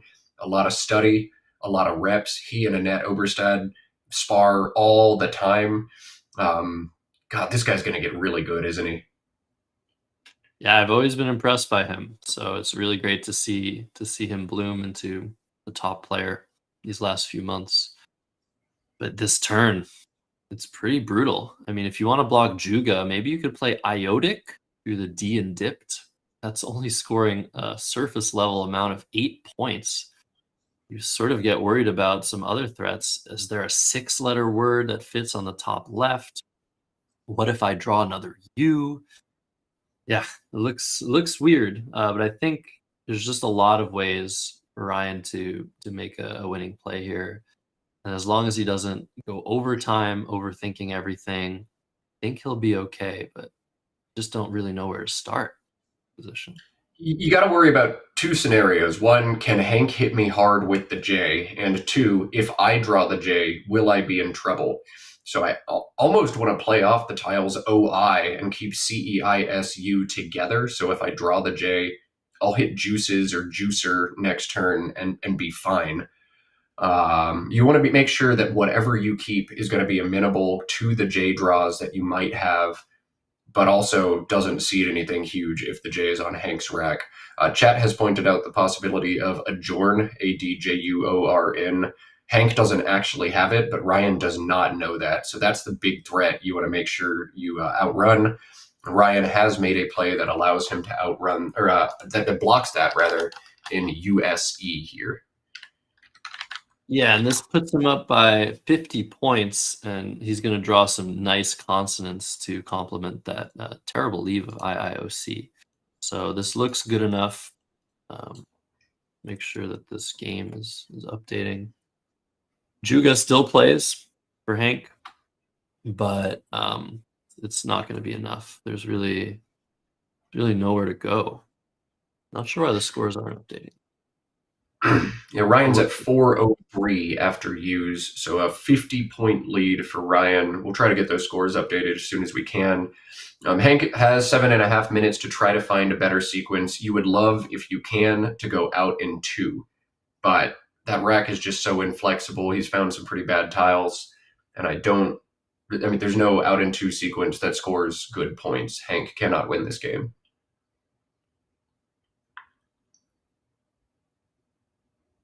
Yeah, so just an update. The scores are 403 to 353. Working on getting those to you guys. There's maybe just a problem with the connection, but yeah, this is Ryan's game even after Juga. All right, Juga coming down. Ryan has a whole lot of wins. You can do almost anything. Hank's FON in leave is not going to go out, so Ryan going to finish this game. Best option for him would be to play Iotic, IODIC, stacking alongside Bottle 3 times. But many plays win for Ryan here, most of them by about 10 to 15.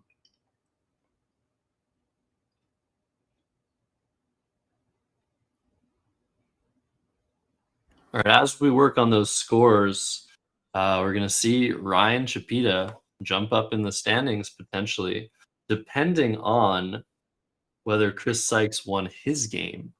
So we're going to try to get those results in as soon as they're available. I'm not sure. Chris Sykes usually plays fast, so it's possible his game is already finished. So if we can get an update on that, that'd be awesome.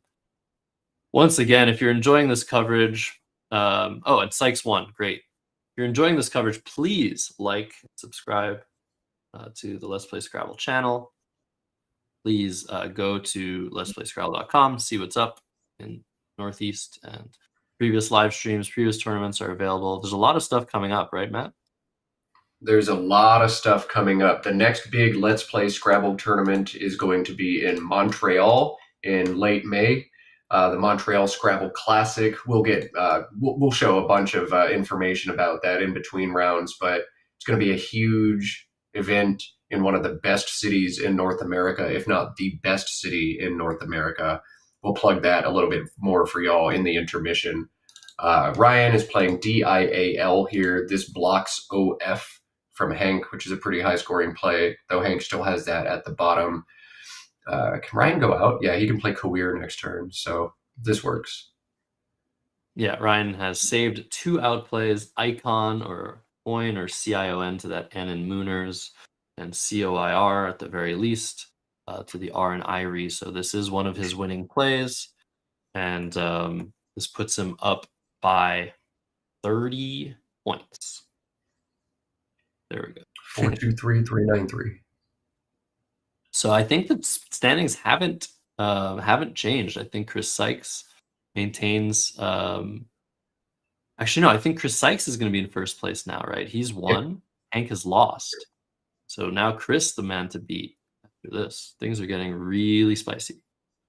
We'll have 10 players at 10-3. Hank, Ryan, and Chris, but huge advantage to Chris as he's ahead by nearly 1,000 spread on each of these 2 other players. So I think Chris, if any one of these players just needs to win twice, whoever wins their next 2 games wins the tournament. It's possible that nobody wins their next 2 games, depending on how the pairings go. And Agnes, sitting in 4th, is a very strong player who could beat any of these guys. So still some drama to be had in NWL land, but this outcome means this tournament is wide open for anybody to win. Yes, indeed. So still not sure what we're going to show after of Hank's unfortunate best play. It's going to come up just short. As long as Ryan spots his outplay, he should be fine. And even if he doesn't, he should win this game.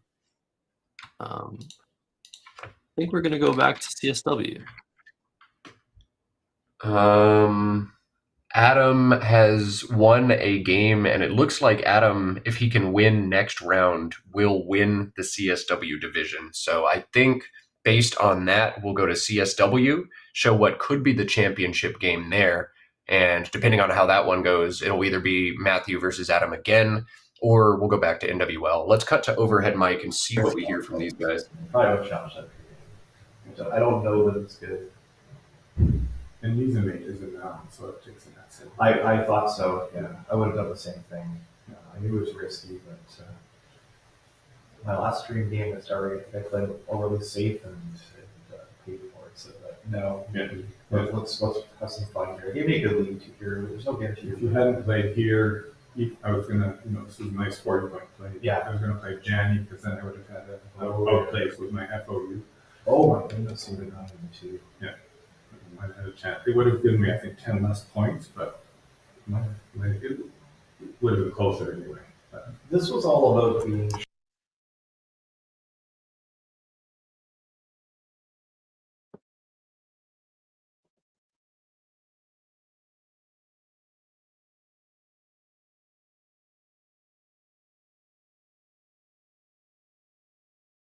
All right, so it looks like we lost the overhead mic there, unfortunately, but we haven't had great audio quality the entire time. They're pointing at Bronzist. Curious to see what they're saying about it. I see Ryan shrug his shoulders there. So There we go. When I drew that after opening attack, so I would have played Bronzist for 86 or so. It was quite a point sacrifice here. do you want us to move on, or there's no rush? Or? Let's get the score in. Would be great. I'll do it. all right, we'll let the players solve their paperwork, get all the results in. At the end of a Scrabble tournament, none of the pairings are decided until every single outcome is in to make sure the right players have the right opportunity to play the right people and win the tournament, control their own destiny. So we'll cut away from the board as they do their paperwork. We're going to look at our pretty faces for just a second, but y'all don't want to see our pretty faces. Y'all want to see information about the Montreal Scrabble Classic. Josh, tell us a little bit about it since it's happening in your backyard. Sure. I mean, I think people want to see your pretty face. I don't know. Okay, well, it's gone now. That's too bad. Montreal Scrabble Fest, May 22nd to 26th, in my hometown. Look at this beautiful. Wow, this is a beautiful, beautiful flyer here. Here on Let's Play Scrabble's YouTube channel. Be sure to subscribe, like, and make sure those notifications are on for every time there's a live stream. But yeah, that's a beautiful flyer. It's a beautiful city. I live here. I'm not biased. It's going to be an amazing time. 32 games of Scrabble to be played across all of the days. There's going to be some awesome opportunities, after hours activities, maybe some walking tour. That's what we did last year. It's going to be just beautiful weather. Crossing my fingers. It's usually May is usually the best month to visit Montreal. So I'm looking forward to it.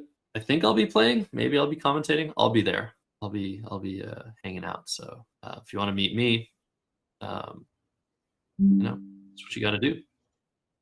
If the stars align, I get the right job, and the timeline works out, I would love to be at this tournament as well. Anytime you can play Scrabble in Montreal, just the caliber of players from that city is absurd. I'll just drop a few names for you. Josh Sokol, Jackson Smiley, Michael Fagan, and Jason Lee all live in Montreal. Are you serious? You're going to get some awesome Scrabble if you sign up, no matter what. And as Josh said, May is the time to be in Canada. Here for me in Texas, we're already hitting 40 Celsius every day. If I can get up north, I absolutely will. So Montreal Scrabble Classic, up to 32 games in one of the best cities in the US, some of the best company, best opposition. You would be a fool to miss that.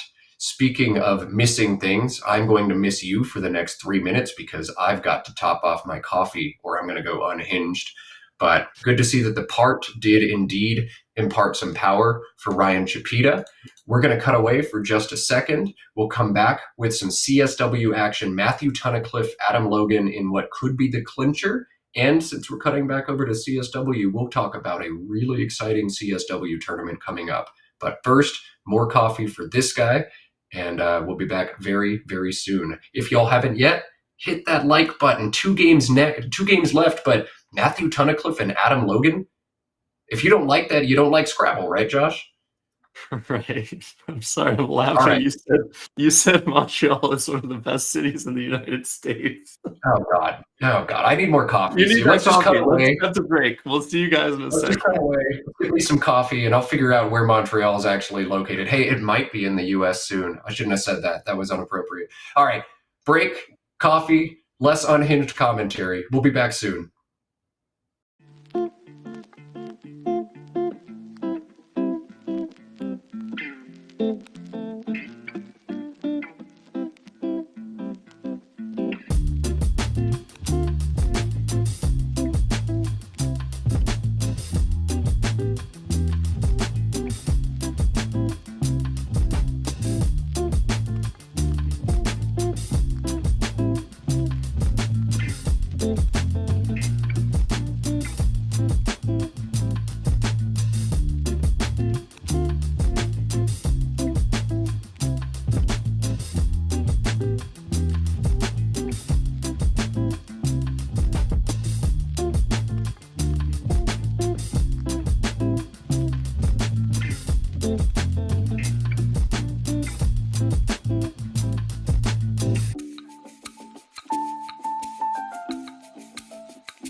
All right. Well, as promised, we will switch back over to CSW. We will have Matthew Tunnicliffe and Adam Logan facing off in what could be the decider. 2 games to go from Belleville, Ontario, but this might be the final game. We'll show the standings in a minute, but before we show the standings, we want to talk about what is shaping up to be one of the sickest Scrabble tournaments ever, and it's brought to you by Josh Greenway, Kieran O'Connor, and the entire Let's Play Scrabble team. And we'd be remiss not to talk about Bob Lynn, who, as we've mentioned on the stream before, has promised somewhere between 50 and 100,000 US dollars to get this thing beefed up.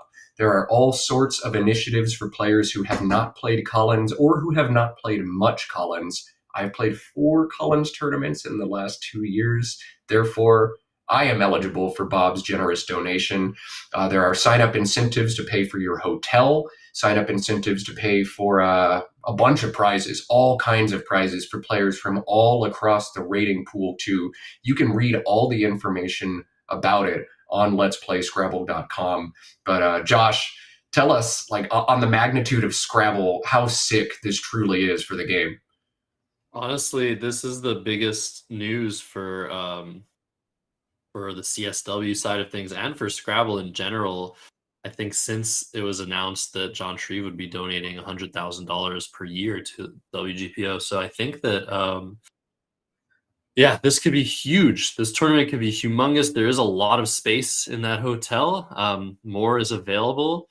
I don't know how many people are going to sign up for this, but it's going to be a lot, and it's really, really good for the game. Any level of sponsorship that we can get in Scrabble going to bring more people to the game. It's going to bring more eyes onto the scene.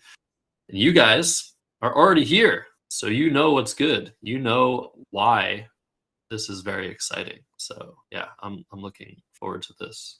Amazing. And let's not just play up the CSW nature. Wigpo is still sponsoring the WoW side of that lexicon. They are adding in 3,700 US dollars to beef up the prize fund. So even if switching to Collins isn't your cup of tea, you ought to go to the July 4th tournament, the Bob Lynn Superstars 4th of July tournament. That tournament has lived on for years, a relic of the great Annette Tedesco and her tournament that she's been running for decades and decades. Wigpo not just adding prize money, but doing accounting, taking care of logistics. They are a huge partner in putting on that tournament, both the CSW and WoW Lexica. If it's not on your radar, it really needs to be. Canada Day and July 4th. It's always such a cool vibe. And again, I'm predicting 200 plus at that tournament. I don't think we've had 200 players at a non-national championship in a long, long time. But I think we can get there for this one. And I think y'all in the chat can help us. Let's make this tournament sick. A lot of people doing a lot of work, putting a lot of money in. July 4th is going to be absolutely awesome. You know what else is going to be awesome, Josh? The game we have coming up. Let's show y'all the standings on the CSW side, just to show everybody the magnitude of this game. Adam Logan leads Matthew Tunnicliffe by half a game with 2 games to go. An Adam victory here would put him up 1.5 games with 1 to go. It would clinch it for him. A Tunnicliffe victory here would mean he has to play his Scrabble Daddy a 3rd time on stream this morning to win. He needs to win 2 straight. Adam needs to win 1 of the next 2 over Matthew. And again, if you missed this morning, Adam has a huge head-to-head advantage in this matchup, 15-5-1 lifetime before this tournament. Adam is not sitting down at the table. He's doing everything he can to get combobulated, trying to shake off Ovulator from the previous game, perhaps. But as soon as we have the players, we'll sit down and get that underway. Josh, talk about something interesting before I mistakenly call a Canadian city an American city again. I mean, it's very interesting. Like Adam not being there. There's a lot of psychology that goes on at these high levels. There are lots of players that purposely make their opponents wait for them before sitting down at the table. I don't think Adam's one of those players. I think both of these guys are quite nervous. Adam's got less to lose. He could lose this game and still win the tournament. Tunnicliffe, yeah, he needs this win. And with the record and the previous game going to Adam by over 200 points, yeah, I mean, the momentum is certainly in Adam's favor. I think maybe Adam is currently praying to the Scrabble gods, hoping for a win here because it would clinch the tournament for him.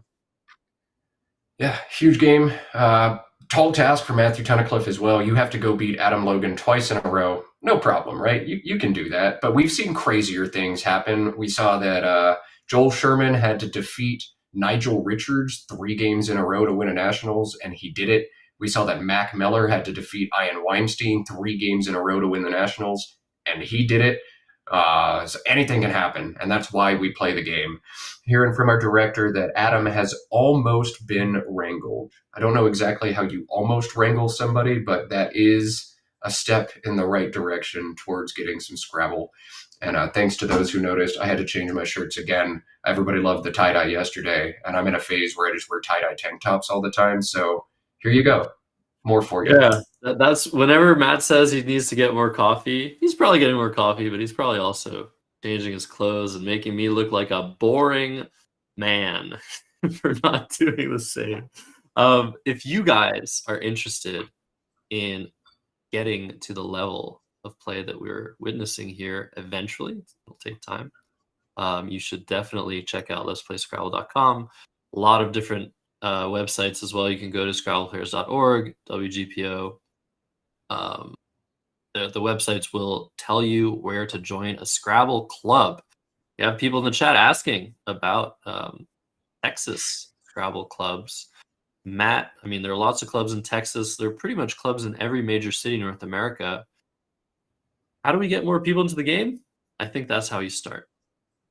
Show up to a club. It is daunting to just sign up for a tournament, especially a multi-day.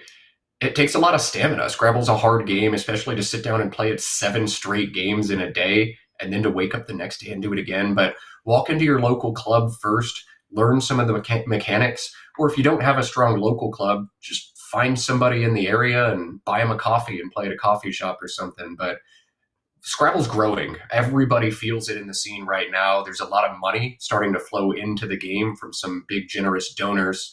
So show up to a club or show up to a tournament. Check out some of the resources. If this is interesting at all to you, you got to play. It's fun as hell. All right. Speaking of fun as hell, let's cut over. Adam Logan has been wrangled. He is randomizing those tiles extra nice for us all. Look at those scores. 470 for Tunnicliffe this tournament. 464 for Adam. That's obscene, right, Josh? Yeah, it's amazing. These guys are ready to go. This is the matchup we've been looking for, we've been hoping for. So let's play Scrabble. Matthew Tunnicliffe to go first. That is an advantage. And this is what we saw last time. He was first. He won an insane game. I don't think we're going to get something nearly as insane, but Scrabble is the gift that keeps on giving. And again! Oh my god! What is this? And where's the sideways blank? Yeah, I missed the sideways blank, but the first rack blank is even better. There's only one playable 7 for Matt, and this is not it. What is he playing? Oh, he's just trolling us. That was very interesting. What? I don't know, but he's found keyword. That is the key word in this position. Sorry, I had to do it. The only playable bingo. Very nice find very quickly by Matt. Taking less than a minute on that blank rack. Love to see it. This is what we've come to expect. Wow. All right, chat saving us what that was. Their keyword takes a back S, but keywords has an anagram. Dieworks, DYEWORKS. Dieworks is a sticky S word. So if Matthew had chosen to play diework, thinking it was valid, he would have lost a turn. That's huge. Again, all these tiny little dictionary nuances you have to learn to be a very top level player. But Matthew dodging the trap and finding the second blank, exactly what the doctor ordered in this game for him. Wow. Yeah, he's bingoing again. So, I mean, Adam in danger here. Again, this game needs to be won by Matthew for a finale. So I think if the trend continues, we're going to get finals. Matt Tunnicliffe versus Adam Logan. Winner takes all. if they tie, I know I'm getting way ahead of everything. Anything can change in this game. Adam can maybe play something like Koala and then bingo 3 times in a row. But if Matt wins this game and then ties, he's going to win the tournament as well. So advantage here for Tunnicliffe, I guess if you could call it that. And Adam, I think you play Koala here. I don't really see anything else. There's a 6-letter word, Alliak, that you could play down to the K, but I don't like how you could potentially get walled into the top half of the board, and I really don't like holding an O. I feel like players are sometimes a little bit too eager to hold on to an O, and it's actually a pretty abysmal tile. So both for the dynamics of the board and the leave, I think Koala a stronger play, and Adam agrees right on cue. 18 points for him. He's down by 70, and Matthew Tunnicliffe, with the second blank on his rack, threatens a bunch of different bingos. Highest scoring for Matt is 72 on this turn. We'll see if he spots it. Oh, that's a tough one. And yes, mention in the chat Alodia, Allodia, and Allodial, Alodial. Those are both words, but they do not pluralize. So a little bit of a landmine avoided by Adam. Of course, we don't expect him to play phonies, but that was something that was in the air. I remember the first time I played Alodias. Hopefully my last. I played a game 2 months ago on January 1st. First game of Scrabble I played in 25. My opponent opened with Alodia, and I immediately challenged with a bunch of confidence, and then it was good. And I was very sad. So the first play I ever made in 2025 in Scrabble was losing a turn, challenging a valid 6 that I'm sure I've played before at some point in my life. But Adam doesn't fall into that trap. He plays Koala. He plays this correctly. And Matthew now doing what he does a lot when he's got blanks on his rack. He knows he's going to bingo. Go ahead and write everything down. Write out all these different alphagrams and find your highest scoring bingo. Highest scoring 72-point bingo is Plougher, Plougher, through the E in keyword. That's tough to spot. And many of his other bingos are going to expose a triple-triple if he plays Prologue or Promulge, Promulge. That puts a lot of tiles in space and opens the triple-triple. Not what you want to do. Josh, would you give any merit to playing the word polydrug instead, Polydrug, just to avoid opening this board as much? I would give it merit insofar as it's like an incredible find in playing with us. Oh my gosh. This is amazing from Matt Tunnicliffe. He finds the absolute best play of Plougher. Really difficult spot, but he was writing the rack down. I think he was going alphabetically, and he knows this word. He finds it, and it's the best play. But Oilery is going to come down, I think, as a response. That's a word? I'm in NWL. Don't worry. All right, yeah. Oilery's the only bingo here for Adam, and he's going to play it right now. Yeah, nothing to think about here. This is absolutely just basic stuff. I mean, there's nothing basic about these players, but when you have that rack, it's Oilery's or bust. So very quick play by Adam. We see FET on Matt's rack. He's hesitating to look at his other letters because he wants to make sure that he's keeping track of what's going on score-wise and tile tracking-wise. You do not want to miss a beat and mess up your paperwork in such an important game. So it's important to let your opponent stop you in situations like this because the paperwork, Matt, I mean, how important is that? It's huge, man. Once you blow a game because you miss track or something like that, it's a gut wrench and you never, ever want to do it again. So a lot of top players will not let anything interrupt their paperwork. If you miscount your score, they're going to do all their tracking and then correct you. And it is pretty bad form to try to interrupt someone mid-tracking too. So people don't really do that. And if they do, I don't like them. But let's look at Matt. EFT were the first 3 tiles he drew, and it looked like he was going to threaten some big scores, but the rest of that rack is not exactly what he was looking for. I think he's going to have to play on the top of this board and knock out that triple word. Not seeing any strong plays to the bottom triple word that was just exposed. I wonder what he's going to play, though. Weft holds IOT but scores 36. The 5-letter Tewit, Tewit, plays in the same spot for 32. And he also has the option to not play on either triple word. DOWT, down from the D and T word, scores 33. What do you think, Josh? Knock out the triple or play doubt? Yeah, I think I'm knocking out that triple, but it doesn't feel good to play Weft and keep IOT. There's a very good chance that the 4 tiles Matt draws are going to be unwieldy and low scoring. And given that he's ahead by so much, I really like the idea of something like Tuit keeping that F as a scoring tile. However, that's not a strong leave either. So given that there are big spots open on both sides, I think the top one's still a lot more dangerous. I think you want to play Tuit or Weft, but I could see DOWT. That's the most balanced leave you can have.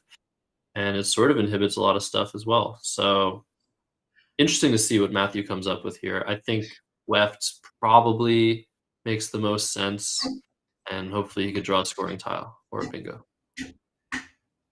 I would play Tewit. I like having the F just to make sure I'm going to get about 30 points next turn. IOT and then drawing some vowels could make me a big sad next turn, but there's nothing wrong with this play. This is a lot more standard. Yeah, it's also interesting to think about like putting the T or the W on that top middle triple.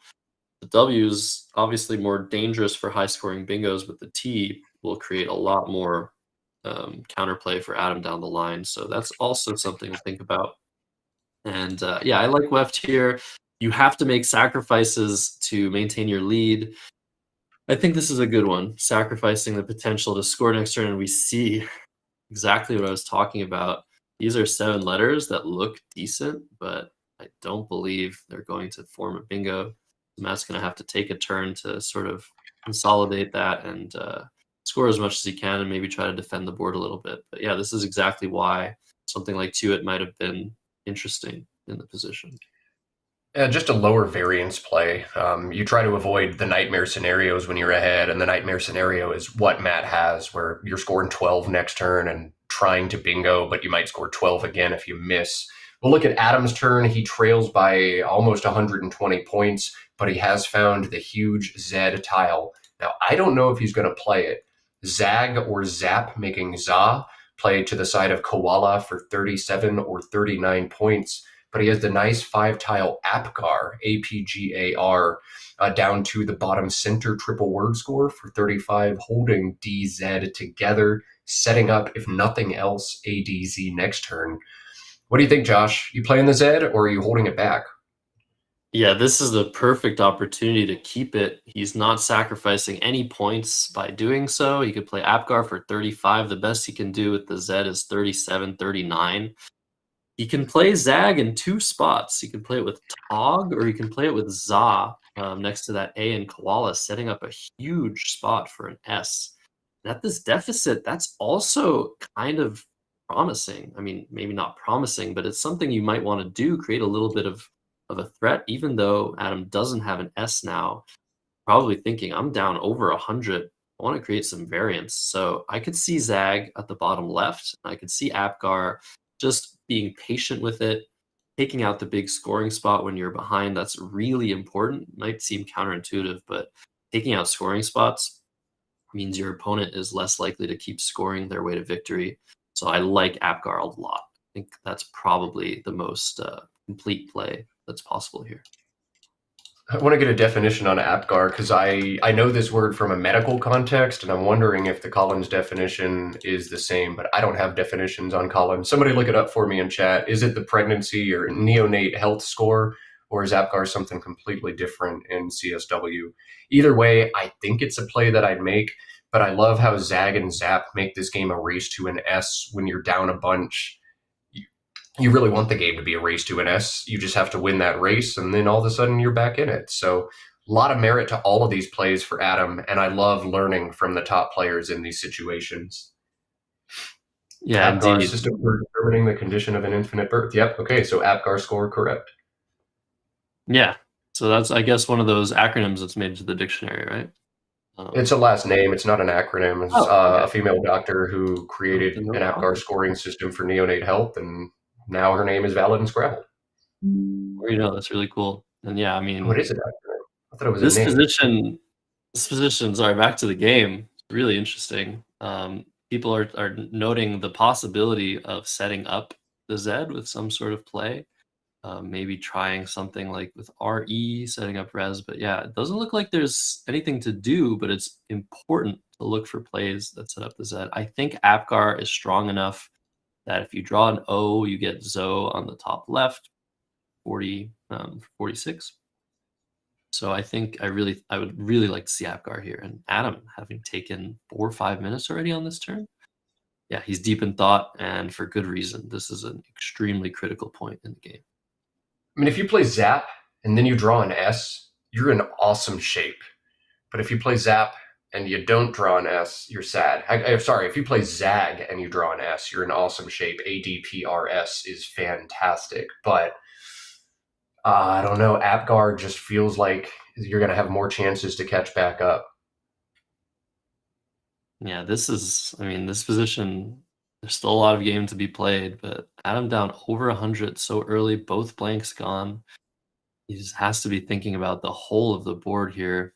And yeah, I really wonder. I think there's nothing wrong with playing Zag, but he's in the tank, deep in the tank, and we're used to seeing Adam make very quick plays at times, but also knowing when to take all of the time necessary to deal with the intricacies of the position. And it's not just the things we've said. Scrabble is such an infinitely complex game.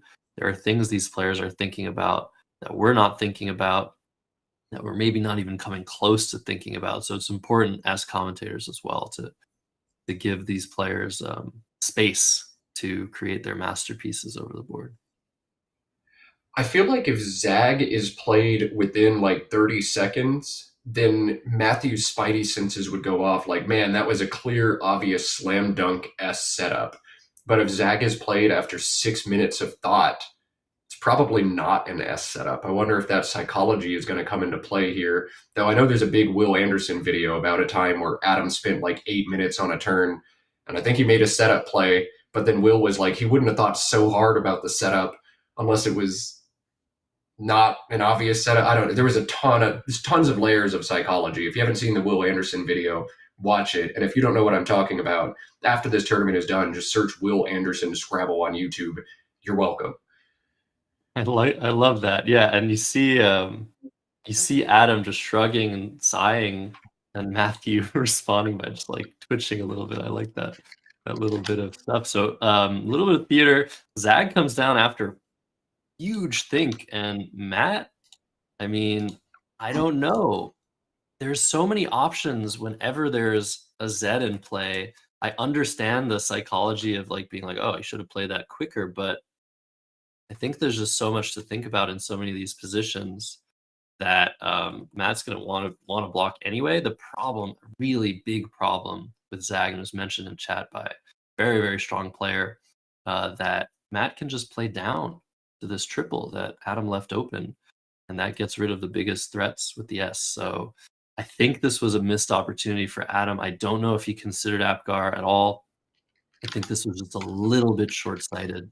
Matt's going to have so many options now to just inhibit that line that was created and score some points and get rid of his 1-point tiles. So this is a good swing in Matt's favor, I think. Yeah, I think we might see Matt play down to that middle center triple word square. You're going to put some floaters out in space, which is not what you're looking to do. But TENIAE turns over 6 tiles for him. And that IAE combination at the end makes it really easy for him to stack next turn and shut down all of those lines. The S in this game is going to be huge. There's still 3 S's out. The Zags hook in play, though Matt's probably going to knock it off. But the keywords hook, also huge right now. So turning over as many tiles as you can, very important. I love this decision for Matthew Tunnicliffe. Yeah, worth noting as well, the new 5-letter word, Aenii, plural of Aeneas, was possible in the position too, keeping that T for balance, but I like taking the 5 extra points here. I don't think there's any need to keep that T. So great heads up play by Matt Tunnicliffe, doing exactly what he needs to do with the letters he drew. We've got a Farm D sighting on Adam Logan's rack. I'm a Farm D myself, and now I can see it spelled out in front of me. I wonder, though, will he play Farm, P-H-A-R-M, through the A in Tinier? Farm does take a back A for Pharma, but it knocks out all of those floaters in space. I think this might be the opportunity for Adam to try to open the board instead. He's got a cool way to do so as well. The play of Hazard through ZA. 23, not a great score, but it opens a lot of new opportunity on this board. What do you think, Josh? Are we going to see him play Hazard? Are we going to see him take some equity? Or do you think we'll see him play in a totally different quadrant with something like HM to the left side of Plower?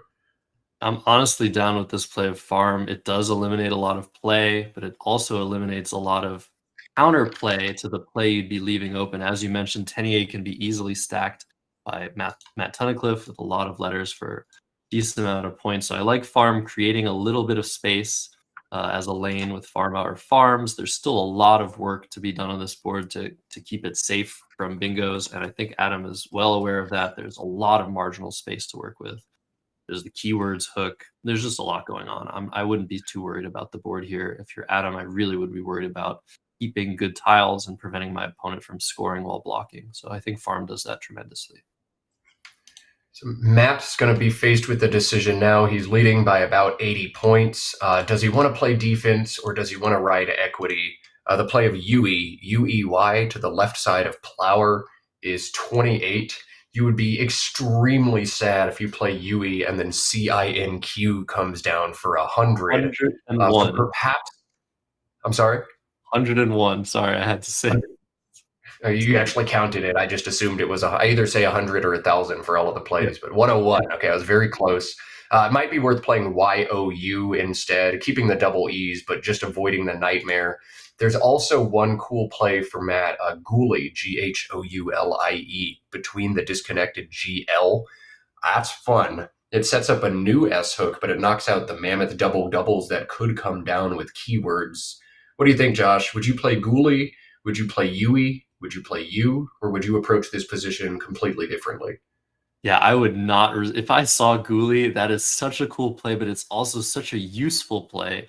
Gets rid of a bunch of junk, inhibits the worst lane on the board, the most dangerous one, while creating a less dangerous one. And yeah, keeps the Y for scoring, digs into the bag for an S to hook zags. I love that idea of Ghoulie. Think it's the best play, but it's so weird and so hard to find. And Yui, there's almost nothing wrong with this play. It's actually in Matt's favor to set up CINQ, because Adam's not going to want to be caught dead with those letters at this score. Interesting. So Yui, the play, the Q could be huge. Even SUQ is nearly a bingo score, almost 50. CINQ would be absolutely devastating.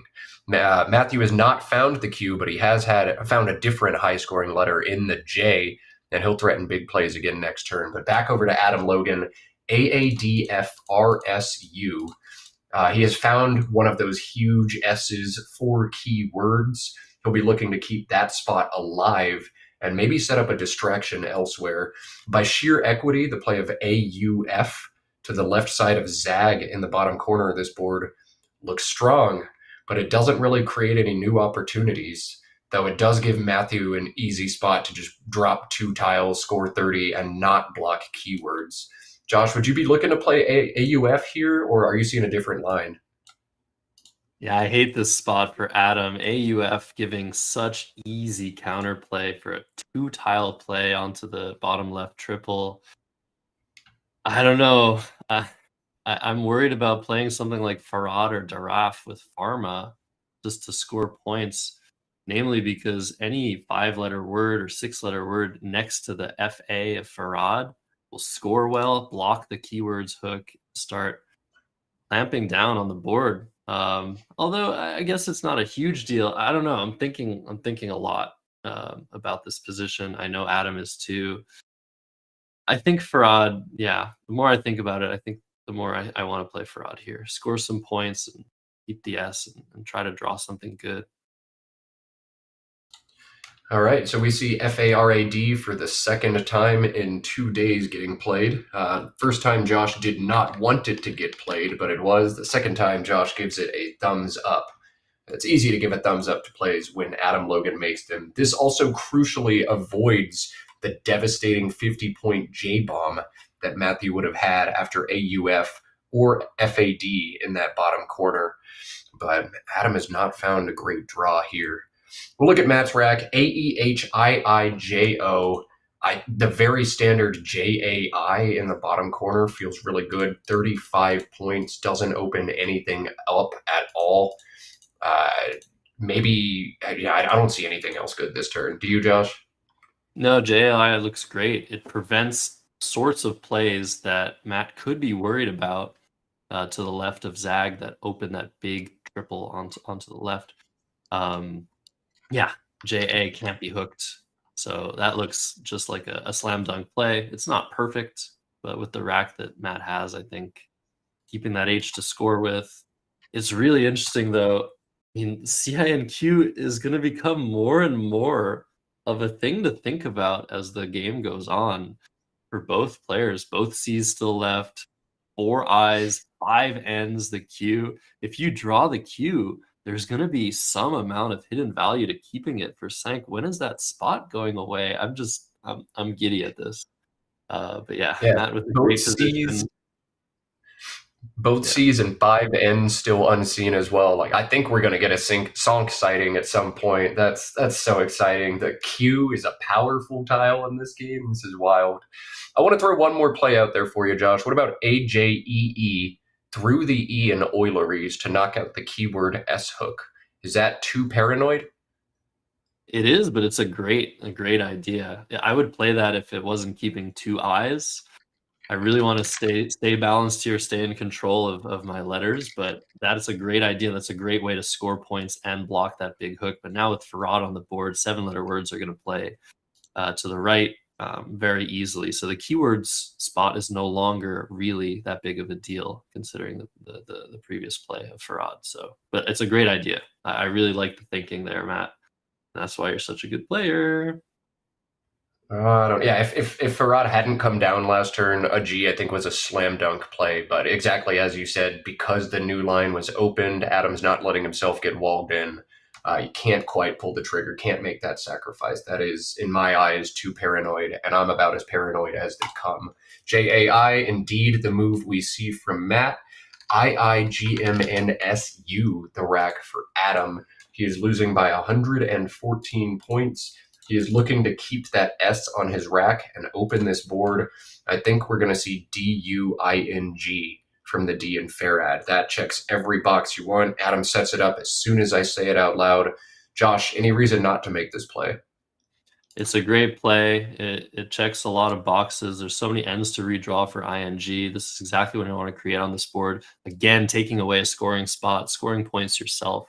There are other options that are a little bit more desperate, such as remove from that R of Farad, setting up the S with the ING, but that's getting blocked a lot, and I really like this decision from Adam. I think this is giving him a really good chance of coming back. Maybe not really good, but something.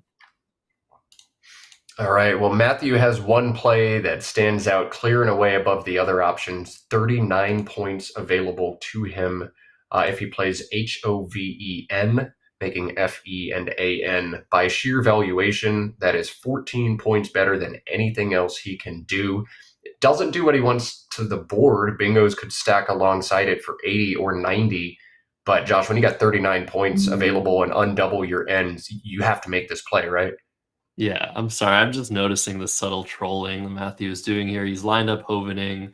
When he put the H on the board, he went right over the triple word score. Really trying to troll us back at home, even in this desperate situation of having to win 2 games in a row against Adam Logan. He's still here for the content. I love it. Hoven for sure, just the play here. I mean, you don't even have to think about it. So yeah, very nice by Matt.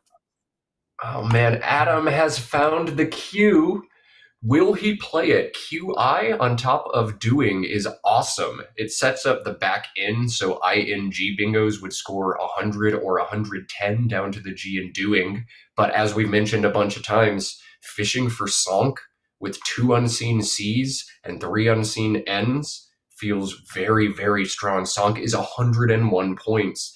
Adam can play Mix to the left or right side of Hoven for 45, keep the Q on his rack, or he can drop QI right now. He can also play QIS and Zags for 50. Josh, lots of cool options here. Talk us through your thinking in this position. I'm pulling my hair out at the vastity of these options. There's something about playing Mix, High, and Ox that is just so fun. I don't know if it's right, but you're giving yourself the chance to draw CINQ. Like I said, both C's still out, 3 N's. Little does Adam know, Matt has CIN on his rack already, so the chances of him drawing CINQ are low. But Mix maintains the ability to play QI on the bottom left with the IN of doing right above there, which still maintains the ing possibility because, of course, QIN is a word in the Collins lexicon. It also sets up QI and MI next to the M of Mix. I'm imagining that on the board, which if Adam draws another I, maybe that would be useful for him. There's just so much to think about. Adam luckily still has 11 minutes on his clock. Deal with this. I'm sure he's aware of CINQ ever since Yui was played. Both players, I'm sure, are aware. I don't know. I think maybe you just play QI and be a little bit sad, but yeah, this is crazy. Oh, God, this is so cool. They're both so good. QI for 37 above doing and Mix for 45. They're both so cool, but you're basically locking yourself into one line or the other. QI is I'm going to try to hit an ING bingo and crush this X somewhere in the interim. Mix is I'm 100% just I'm trying to draw a C and an N and then hit Sonk for 101. And the nice thing about Mix is it doesn't smell fishy at all. There are some situations where if you start fishing for some crazy dream play, you make some plays that are weird, that just look strange, but there is absolutely nothing strange about Mix for 45. I don't think Matt's spidey senses would go off at all. Fascinating turn, and nobody better than Adam Logan to figure this one out. Yeah, at the very least, you have QIS for 50 once again, like on the next move, and you've gotten rid of one of your eyes. Like, I don't know. There's just, you're scoring 100 points in 2 moves with either QIS or Mix. But Mix, I think you're more guaranteed the higher scores. Yeah, this is crazy. Mix is the play. I love it. I honestly love this play. Not for CINQ. That's still sort of a dream, but might try it right now. We'll see. He might draw it right now. Trying to do the commentator hex thing. Come on. Oh, I'm so excited. Right. Never mind. Oh, that's too bad. Duplicate O's, that's really bad for Adam. That's terrible. Very unfortunate. I want to point out that after Matthew beat Adam Logan resoundingly in the first game today, they played another rematch off stream. Adam won that one by about 200 points. So they played each other twice, and they've blown each other out each way. It looks like Matthew on pace to blow Adam out, but Adam with that Q on his rack, he cannot count him out just yet. QIS for 50, or even stronger, Sonk Fishes available. This one's not over yet. Yeah, I agree. I'm thinking about crazy defensive plays here. I'm not going to mention them. They're a bit crazy. Vinik is being thought about on Matt's end. That would make MI and HIC, and that's hella defensive. Gets rid of a lot of danger, and HIC only taking that K hook, which is no longer available to draw. So anything with HIC blocking the ING spot, blocking that second to right column looks very, very good. So I like Vinik feels so good here. Rinnik, not a word. So I wonder what maybe he's thinking of Dinnik. He's just trolling us again. Probably. Yeah, Matt in great spot here. Really, really amazing that he's able to do such a defensive play like this. Vinik. Bro, look at Adam. He's just sitting there with a pen in his mouth, arms folded. I love it. He's got to be sad to see one of the C's come out and another N and two more I's. Like, oh, that makes Sonk way harder, and everything is blocked. Big sad from Adam. Yeah, I don't know now what you do if you're Adam. The board is getting tight. You could play QI. No longer really has as much value. You could play QIS.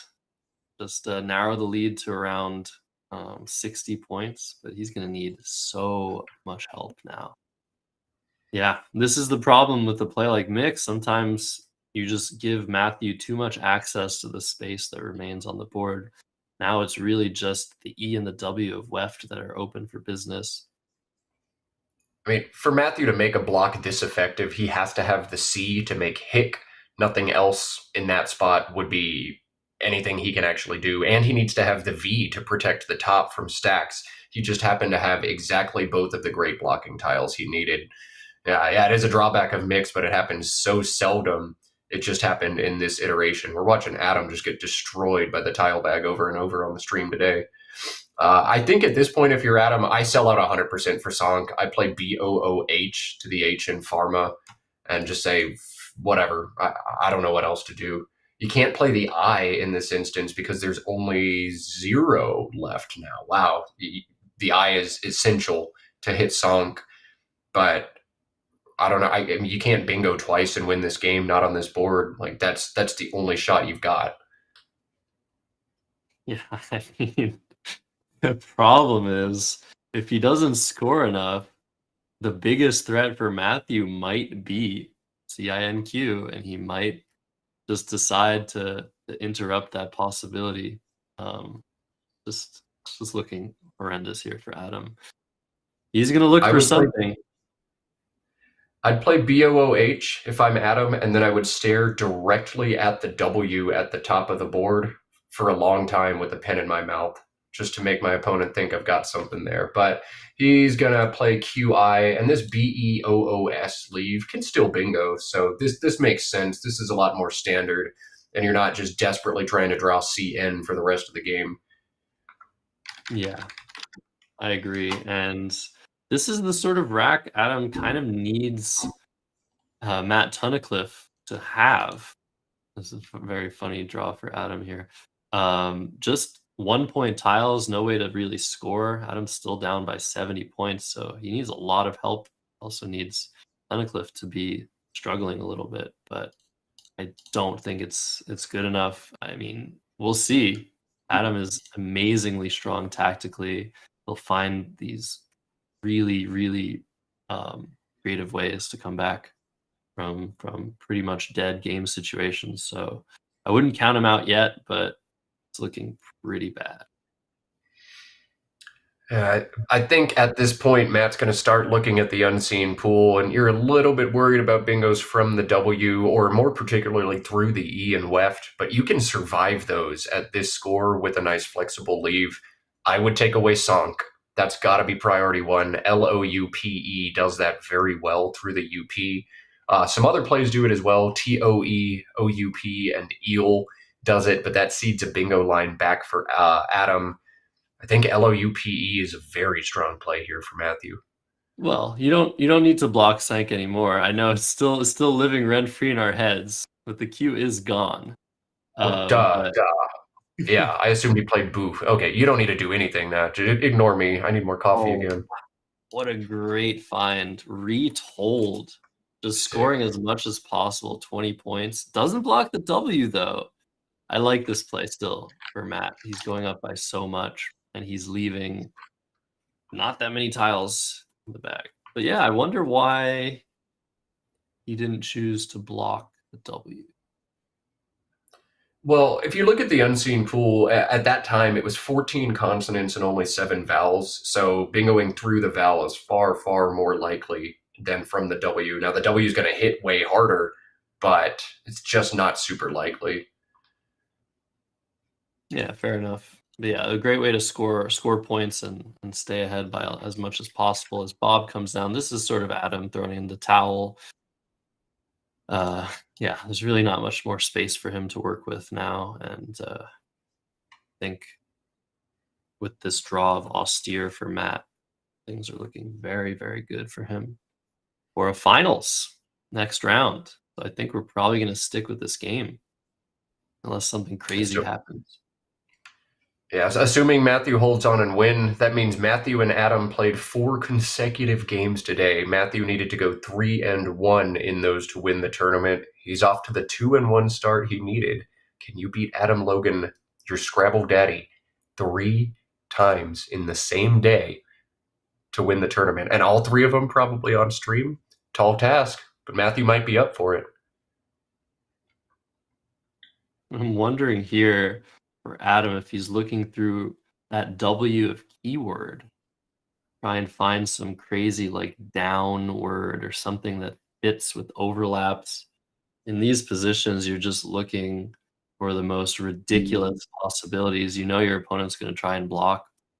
So what Adam's going to have to do here is, if it is at all possible, make a play to that B of Bob next turn, or make a one tile play if Matt only leaves one in the bag, and just open a new part of the board and hope for some crazy outcome, but probably not there.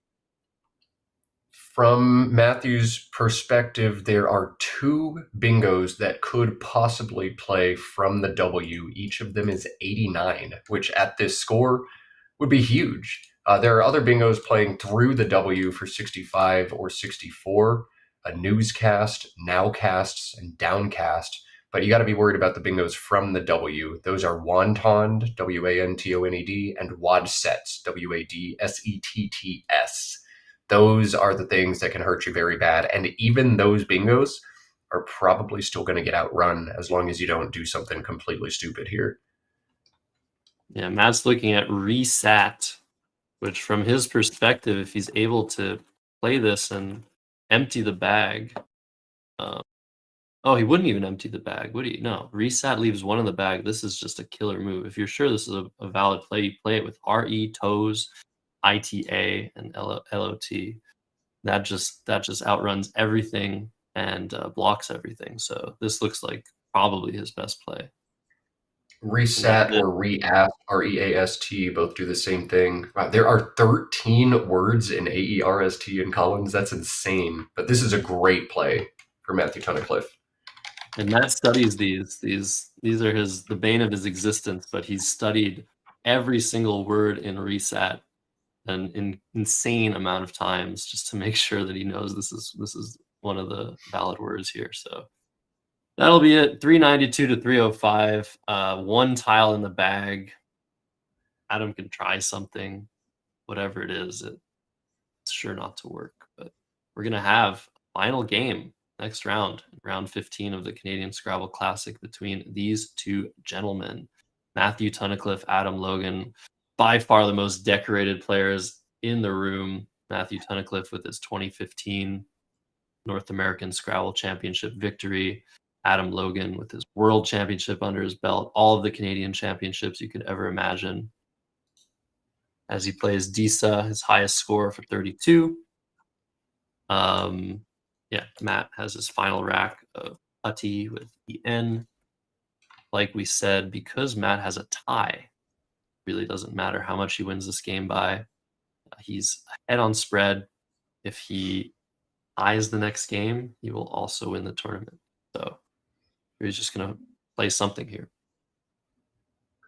And just a phenomenal game of Scrabble on both ends from these players. I can't really pick any bones with any of the plays they made. Just awesome, solid Scrabble from 2 of the best players in North America.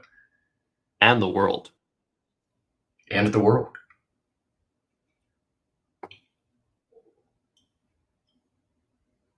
Yeah, I'm excited for the finals. Maybe it'll be a bit closer. Both of the games we've seen have been sort of one-sided in Matt's favor, but they've been hella interesting. Use some interesting words there. So yeah, maybe a close game next game, maybe not. Maybe it'll be underwhelming, but as we stand, this tournament has been incredible. So many crazy positions, so much heads-up play, brilliant Scrabble all around. Really happy. Whatever happens, it's been real. I am so glad we were able to broadcast this tournament. Most of the time when we air a tournament, we get some good games, but we've had a lot of very good games and some very good players at this tournament as well. Super happy that Josh Greenway has done all the work to put these together, to get commentators. We owe him so, so much. And you owe him so, so much if you're enjoying his stream. You at least owe him a thumbs up and a subscribe if you haven't done that yet. And you really ought to just also play in one of his tournaments or all of his tournaments because they're awesome. Adam quickly playing Sen, falling into the trap of not blocking Matt's outplay. Of course, it doesn't matter here.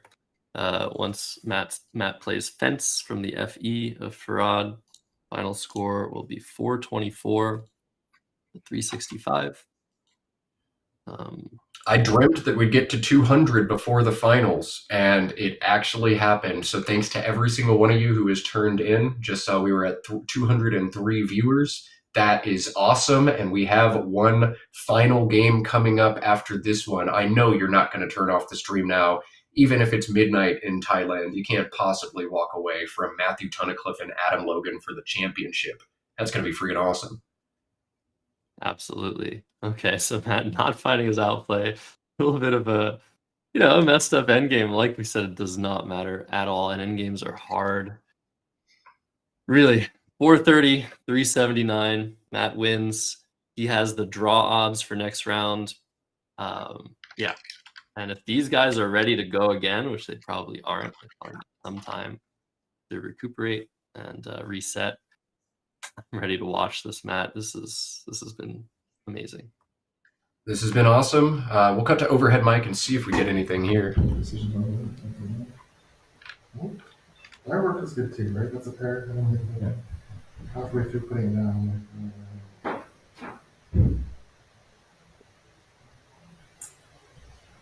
I just I want to shut down this keyword spot all game. I just never could have played that did that. So just say, fortunately, just never do it. For instead of just like with that, what you were doing. This is on the I don't really have a good farmer play. I had like Ohio being a J. Right. Yeah, I didn't have. What did I keep? I kept Ohio.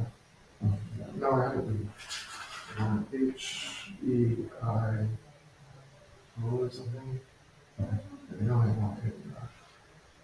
So I was looking at Ohio, which I don't want to play because it just goes back to one loss. I don't really have a backup plan to that J. Oh, I've had you there. Oh, that's true. That's really good.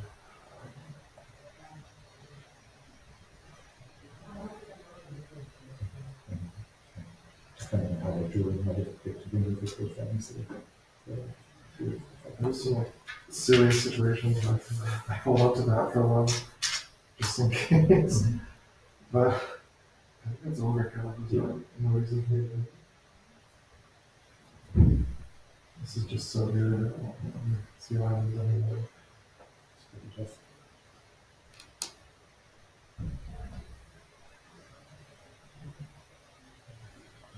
I think we should do this before this.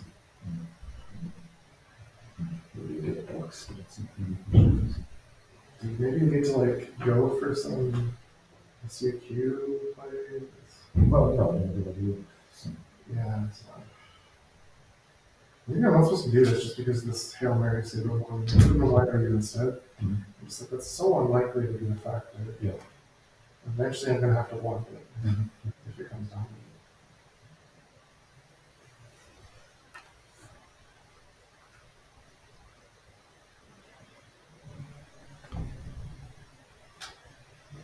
Let's see. I want to see. How many bigs I have. Sure. Let's see. I saw group work. Yeah.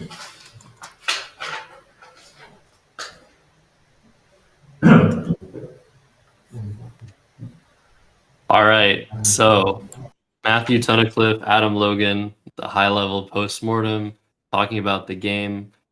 On our end, stellar game from both players. Matt had a huge advantage out of the opening, just bingoing twice in 2 turns. Adam had chances maybe to narrow the gap. They've done a couple things differently, but played so well with the deficit. So final game, Matt. I'm so excited. Man, I was really hoping we'd get to watch Matthew Tunnicliffe and Adam Logan a bunch today, and my wish has come true. We're going to get our third matchup between them. Of course, they've played 4 now today. We got 3 of them on stream. Think we will cut to just a little break. I bet Adam wants to stretch his legs just a little bit. So we'll take a little intermission. I'm going to get one more cup of coffee before I call anybody else American. I'm going to change my shirt because of popular demand. Josh, there's your warning. Maybe you can do it too. Or your hair or your beard. Just go clean shave. We'll have the final game very soon as the players are situated. I know it's super late for some of our international viewers. We're not going to waste any of your time. Little break and then final game. See you soon.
And the moment you were all waiting for, the final wardrobe from Matt and Josh. Josh, tell us what you're holding up. All right. Well, I'm holding up a shot of maple syrup.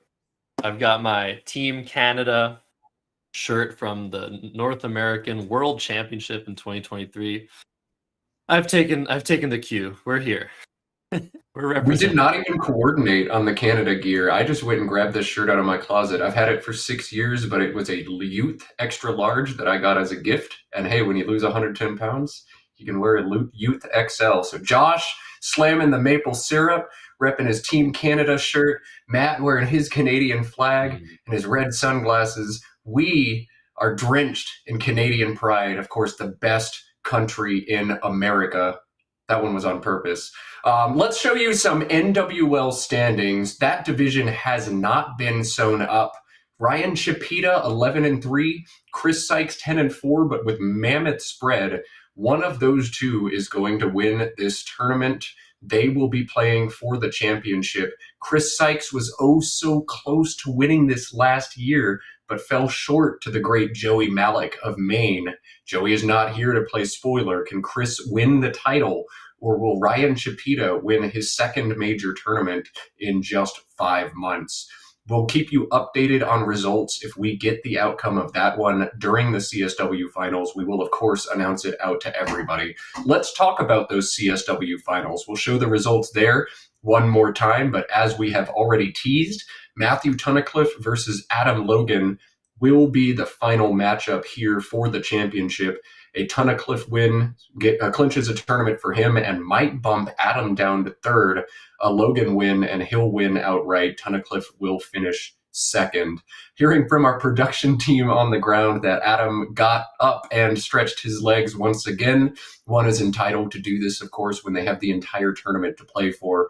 So we'll cut away from those standings and over to Matthew. Look at that score once again, 467 as an average points for Josh. Even in CSW, that's absurd, right? Yeah, and a huge shout out to Josh Koff, Josh Greenway for these LPS advanced stats. 467, 468 to 411 is a ridiculous average score. It is a short tournament, maybe a little bit of first turn blank bingo action for Matt Tunnicliffe. But yeah, the best spread in the business. Sam and Nico doing tremendously, though. If Adam loses this game and Sam wins his game against David Stoko, Sam's going to be in second place at the end of all this. So, yeah, a lot to lose for Adam Logan, a lot to lose for Matt Tunnicliffe. Of course, both of these players want to win, but we're ready for them. We are ready. So there's Adam. He's back in his seat. Looking dapper, as always, looking ready. I'm sure there's a lot of nerves there, but they've been here before. All right, all the marbles right here. One game. Can Matthew Tunnicliffe defeat his Scrabble daddy 3 times on stream in the same day? We will find out. Adam gets to go first, and we've seen the player who goes first just like draws a blank every single time. So that will be tough for Matthew to overcome, or perhaps in the spooky final round, we won't see an opening round blank for like the second time all tournament. Josh, putting you on the spot right now. Who wins this tournament, Adam Logan or Matthew Tunnicliffe? I think the person who wins this game will win the tournament. But you know what I'm hoping for? I'm hoping for 2 things. 2 blanks on the opening draw for Adam and a tie result. I can't think of a tie determining a champion in a tournament ever. So let's go. I'm ready for anything. It's been insane. Let's play Scrabble. Adam to go first. Let's play Scrabble. Let's do it.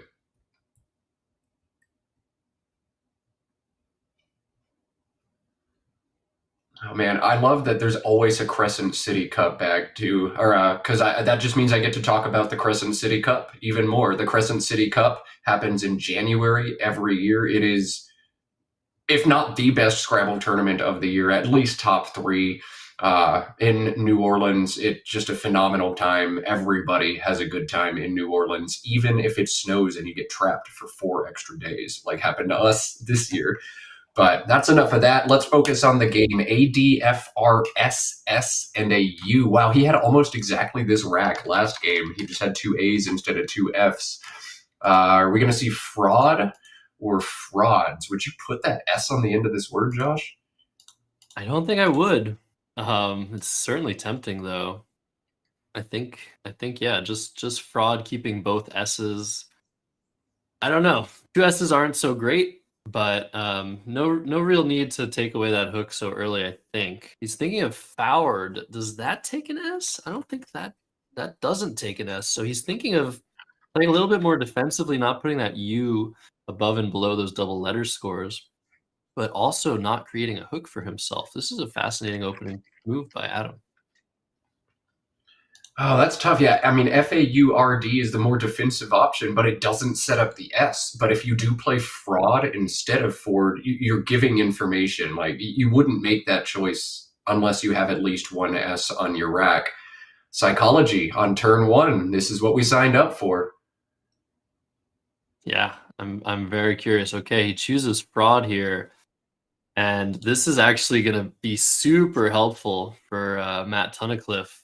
If he had chosen forward, it would have been not so many points to play QULL, but yeah, can't know that. Oh, Quonk instead. Interesting. Okay. I was thinking Quol, Yeah. but I think Quonk is probably a bit better. They're almost exactly equivalent according to a sim. Matthew didn't even think; he just quonked, and that's fine. I mean, save the time. You don't know what this game's gonna go into, and FLL has some decent synergy. Adam now has 3 S's on his rack and an X. BISSSTX. What an interesting turn. Is he going to play Sibs and Quonks for 31, or do you think it's worth holding 2 of the S's and playing bits here? Sibs and Quonks looks phenomenal here. Setting up that X for next turn above that I think this is pretty much a no-brainer here. I don't know. You said what was the other option? SIBS or BITS, both making Quonks. It's true. Yeah, maybe you don't want to show that you have that third S. But bits makes it harder to cash the X next turn, so and also creates a little bit more counterplay. I'm very curious. I think at this point there's so much value to playing Sibs and so little value to the information you're giving to Matt. I mean, more likely than not, he's just going to be scared. Not much he can do about this third S at this point. And look at that rack for Matt. 3 L's. We got some bizarre draws. Start thinking. 3 of the 4 S's on Adam's rack, 3 of the 4 L's on Matthew's rack. Advantage S's every single time. So Adam, looking at bits. We're not on Twitch, but if we were, I would ask for your support for this amazing Scrabble channel, Let's Play Scrabble.com. Gotta plug him again. Thank you so much to Josh Greenway behind the scenes for setting all this up as the live stream, and for Kieran O'Connor for directing the tournament in Josh's stead. Been such a pleasure to be here. I'm so glad all of you can be here watching this final game between these two behemoths. 2,100 rated players. Adam contemplates. Josh Greenway is literally the MVP of Scrabble for all that he's done, all these streams, the whole Let's Play Scrabble effort, the true king. Although now Bob Lynn is also trying to be king because of what he's done for July 4th. Anyway, in either case, huge thank you to our directing team, Kieran and Josh, and of course Josh doing all the work on the ground.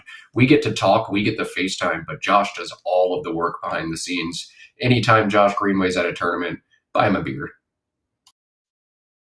Couldn't agree more with that.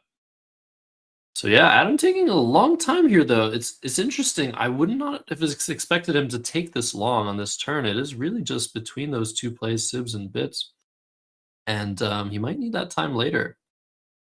I'm very curious. I think he's maybe overthinking a little bit. Of course, you can never think too much in a Scrabble game, but your time is important.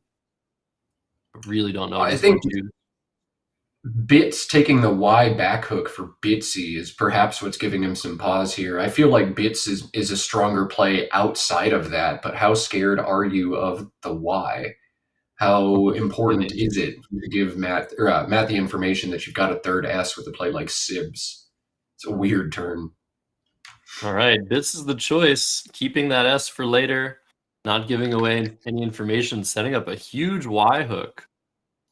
I wonder if either player is not aware of Bitsy. That would be very weird. Okay, this is going to be a fun turn for Matt now. All those L's, and he's not going to be able to get rid of all of them in a nice way. Cliff, Cliff, to the F in fraud is 26. Caliph, Calif, plays beneath bits for 29. Or just Alif, Alif, sets up the C. Which of those do you like, Josh? I like Cliff out of those. I mean, not that I like it, but I think it's probably the best option here. There's also Callid, Callid, that D in fraud, which gets rid of 2 of the 3 L's and scores decently. I'm wondering about that play. It seems really off the beaten path, but potentially a good option as well. Ooh, Khaled is nice just to make sure you're not in trouble next turn, but it is a sacrifice. 21 as opposed to the 26 for Cliff or the 29 for Caliph.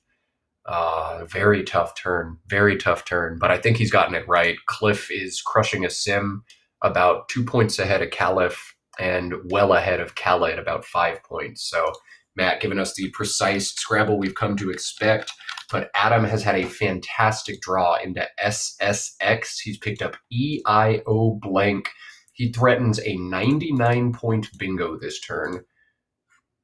I certainly didn't spot the spot for this play, but there's one bingo on this rack, and I thought he was just going to play with frauds, but he's actually set himself up for obits. This is a word knowledge check. I mean, obviously, Adam knows this word. I guess it's a word finding check.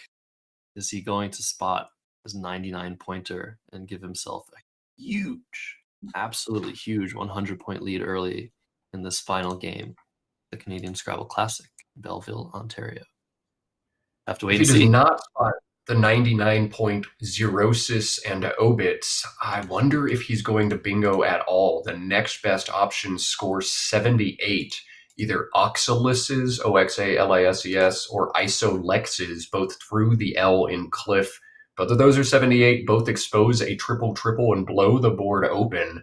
And when you've got OX holding EISS blank for 40, I think it's actually worth passing any bingo that is not Zerosis here. What do you think, Josh? Yeah, I couldn't agree more. I mean, even being 99 points, Zerosis creates a ton of counterplay. But it is, I think, slightly better than playing Ox or Sox here. Sim puts it around 5 points ahead. So I think this is a slight miss by Adam Logan. He must have not seen the 99-pointer. Cliff taking the front S means he's still going to bingo and probably bingo for about 90 next turn, but 99 right now, you got to take it. Yeah, it's almost never correct to pass up an 100-point play, but very tough spot. Maybe rushed a little bit. Like I said, time is of the essence. Adam has a time disadvantage, which is unusual in this matchup. We saw earlier Matt Tunnicliffe losing to Adam. Adam only used 6 minutes of his clock. Matt used 24. That was off stream, but he posted pics of it. And now back to Matt, who's down 42 points. I guess that's better than being down 100. Little does he know he's about to get hit hard on Adam's next turn, and his rack sucks. Yeah, this is rough. Those L's just continuing to wreak havoc on Matthew Tunnicliffe. Several L's just almost always leads to trouble. They score so little and muck so much up. I'd be looking to get rid of one of them here. LUV and VOX is about all he's got. You can also play Gov. This scores 2 more, keeps both of the L's together. Josh, what do you think? Gov or Love in that situation? Yeah, I hate keeping those L's. Like, psychologically, I just want to get rid of them. I had 3 of them already.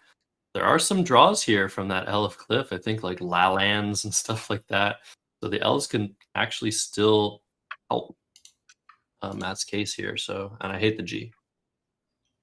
All right, back to Adam. A great draw. He threatens a 86-point double-double, but that is not his highest scoring bingo. He's got 88 available with the 7-letter play as well. Wonder how much time he spends and if he opts to make the higher scoring bingo or maybe keep things a little bit tighter with the double-double.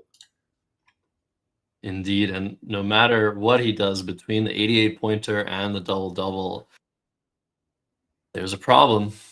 Matt Tunnicliffe has drawn into collated from the Sea of Cliff, and that will most likely get blocked, and I don't think Matt will have another option after leucosis or ossicle. So this is a huge moment for Adam Logan's chances of winning this game and the tournament. Matt's just got to wait and hope his play doesn't get blocked. It's always interesting to watch the players when you know what they have. Matthew just cocked back in his chair. Ooh, I've got one playable bingo, and otherwise this rack sucks. I can't show you any info at all. No emotion. Just going to lean back and cross my arms. Adam's hitting the surrender something. He looks very, very stressed out by this turn. Wonder if he's just got so much to think about because this rack is so prone and there's like 9 gazillion bingos he has to choose between. Or if he's seen everything already and he's just trying to figure out which one of these is best. 15 sevens in this rack for Adam. Pretty much every one of them plays on this board. Yeah, I mean, this is an amazing rack, but the problem is how amazing it is extremely linked to how long you have to take to sort through all of the options. And Adam, even though he's quickest calculator I know, is not found either his double-double or the S-hook on Cliff. This is And he huge. doesn't block for Matt collated. Tunnicliffe. Wow. Whoa. Probably some uncertainty with regards to Cliff, but now Matt is confused, but all he needs to do is play collated, and he's still in the game. Incredible. I mean, cosines does a lot of really great things. If you look at where that C is in space, it really stops us from getting to the top of this board without the Scliff spot. So if you're not sure of the word Scliff, cosines is really defensive in a game where you've just pulled up by a bunch of points, but leaving all of the points on the table, I think he missed leucosis and I think he missed Scliff. I think that's the only thing that makes sense here. And Matthew with a huge swing, able to get collated down. But look at Adam, second blank on his rack. There is no karma in this game. Adam has 3 playable bingos, but only one of them is an 8. None of them are a 7, and 2 of them are 9s. Goodness. Look at that horrible draw for Matt Tunnicliffe. If I'm Adam, of course, I would see eclogues through the sea of cosines, but I'd be very scared. I'm up 28 points. Do I really need to slot that S in a triple lane? Matt's rack, unfortunately, is not going to help him in pretty much any scenario here. So despite Adam Logan giving Matthew a huge breath of fresh air by missing his higher scoring bingos and allowing Matt's bingo to play, there's still some danger here, and Adam's going to look hard for something through that D of collated, and he's going to come up short, I think.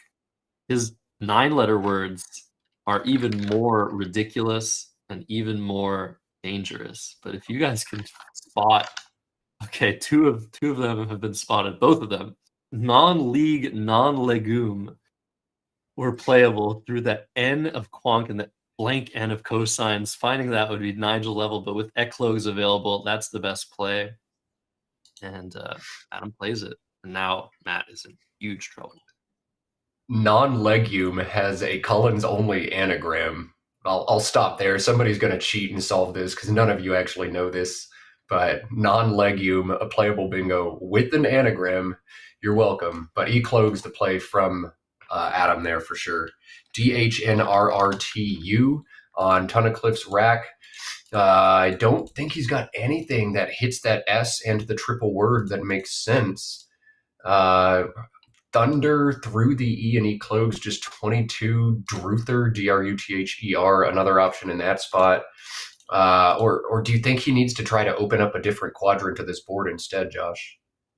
Yeah, this is terrible. Terrible for Matt Tunnicliffe. He's down 100 points. He has no way to reasonably address the biggest score or the biggest scoring spot on the board in that S and Eclogs. And so he's going to be looking to score points. Yeah, maybe he plays Druther through the E. Maybe he plays Thunder through the E. He's probably going to be looking through the A and the E in the center top of the board. And he's going to come up short. There's really nothing good here. Maybe you play THRU, ET, and SH, the bottom right. Maybe you need to open some space. I have no idea what to do here. This is really not a position I envy for Matt Tunnicliffe. This is really tough. Yeah, just Thunder or Druther really block off so much of the board. You don't want to make those plays. Unhurt through the U for just 20 leaves more things open, but I'm feeling that sense of urgency here. I kind of think I'd be inclined to play THRU at the bottom. I think we're actually that desperate already if we're Matt Tunnicliffe. Interesting suggestion of Thrid through the Eye of Cliff, opening a triple on the left side. What do you think of that, Matt? Oh boy, let's look at the pool. 26 vowels, 24 consonants. So like he'll be able to play through the T most of the time, but there's a good chance it doesn't score a lot. Though if I see JVWWYYZ, like, oh God, okay. If he does have plays there, they're probably going to hit a lot. Yeah, cool option, but with one unseen S and no blanks, I really like how through THRU makes this game a race to the S, and I gotta draw it, and I might have a good chance. Also, M. Is throughs good, by the way, in Collins? Oh, jeez. Oh, no, it's not. It only takes the M. All right, geez, fire me for real. But it makes it a race to the two M's instead. Yeah, this is crazy. Unhurt makes a lot of sense through that U. Leave space open some lanes. I like that play, I think, here. It just sucks, though. Everything sucks. Through looks good. Thrid looks very interesting. Maybe Herden, Hurden, through that E and Eclogs, but you just never want to play through that E. You're just eliminating so much space. This is really bad. If you do play through the E, you want to make sure you can bingo down from the S with ease, but every play you have through the E puts an R there, except Herden, which doesn't open the top triple. I wonder if there's merit to just playing Dura to the A and collated, Dura for 15. That opens up a lot. That's going to be really annoying. The longer I look, the more I might do that. Yeah, I think Dura looks pretty good. It's just everything is so slow and scores so little. But yeah, you want to be opening the board here, I think, if you're going to try to accomplish anything. And Matt, he knows how to play dynamic Scrabble. He also knows how to play for fun. But I think here he's really trying to win. He lined up Thrid on his rack earlier, but I think he's decided that that's a little bit ridiculous. I don't know what to do here. This is horrible. What if Engine you is play giving- Ruther? What if you just play RUTHER through the E and E clogs? You set up the T and D front hooks. You hold the D back. That is another fun line here. I like it. It's a good option.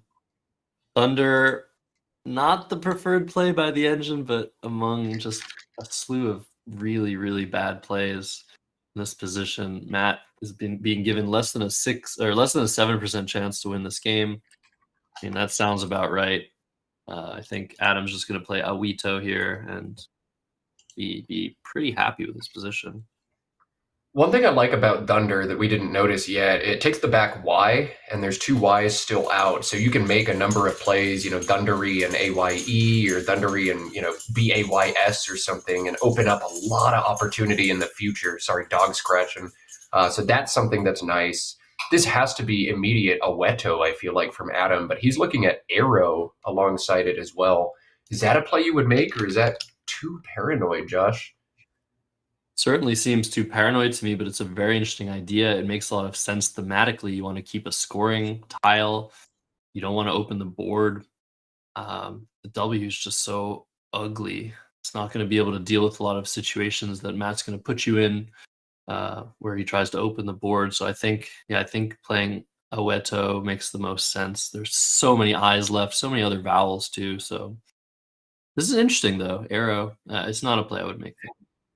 Well, if you look at Matt's rack, he has Vitimer, and if Aweto comes down, then Vitimer plays, and if Arrow comes down, then Vitimer doesn't. So this is some spooky Spidey senses from Adam, but he's made the right play in this one iteration simulation. Spooky. Wow. Defense works. That's crazy. Devastating blow for Matt, though he doesn't know it. Oh man, Matt has two fun ways to open this board up. He can play Vum through the U in Gov, setting up that front O, and while he doesn't have it, it's likely that Adam doesn't have it either. There's just two O's in the bag.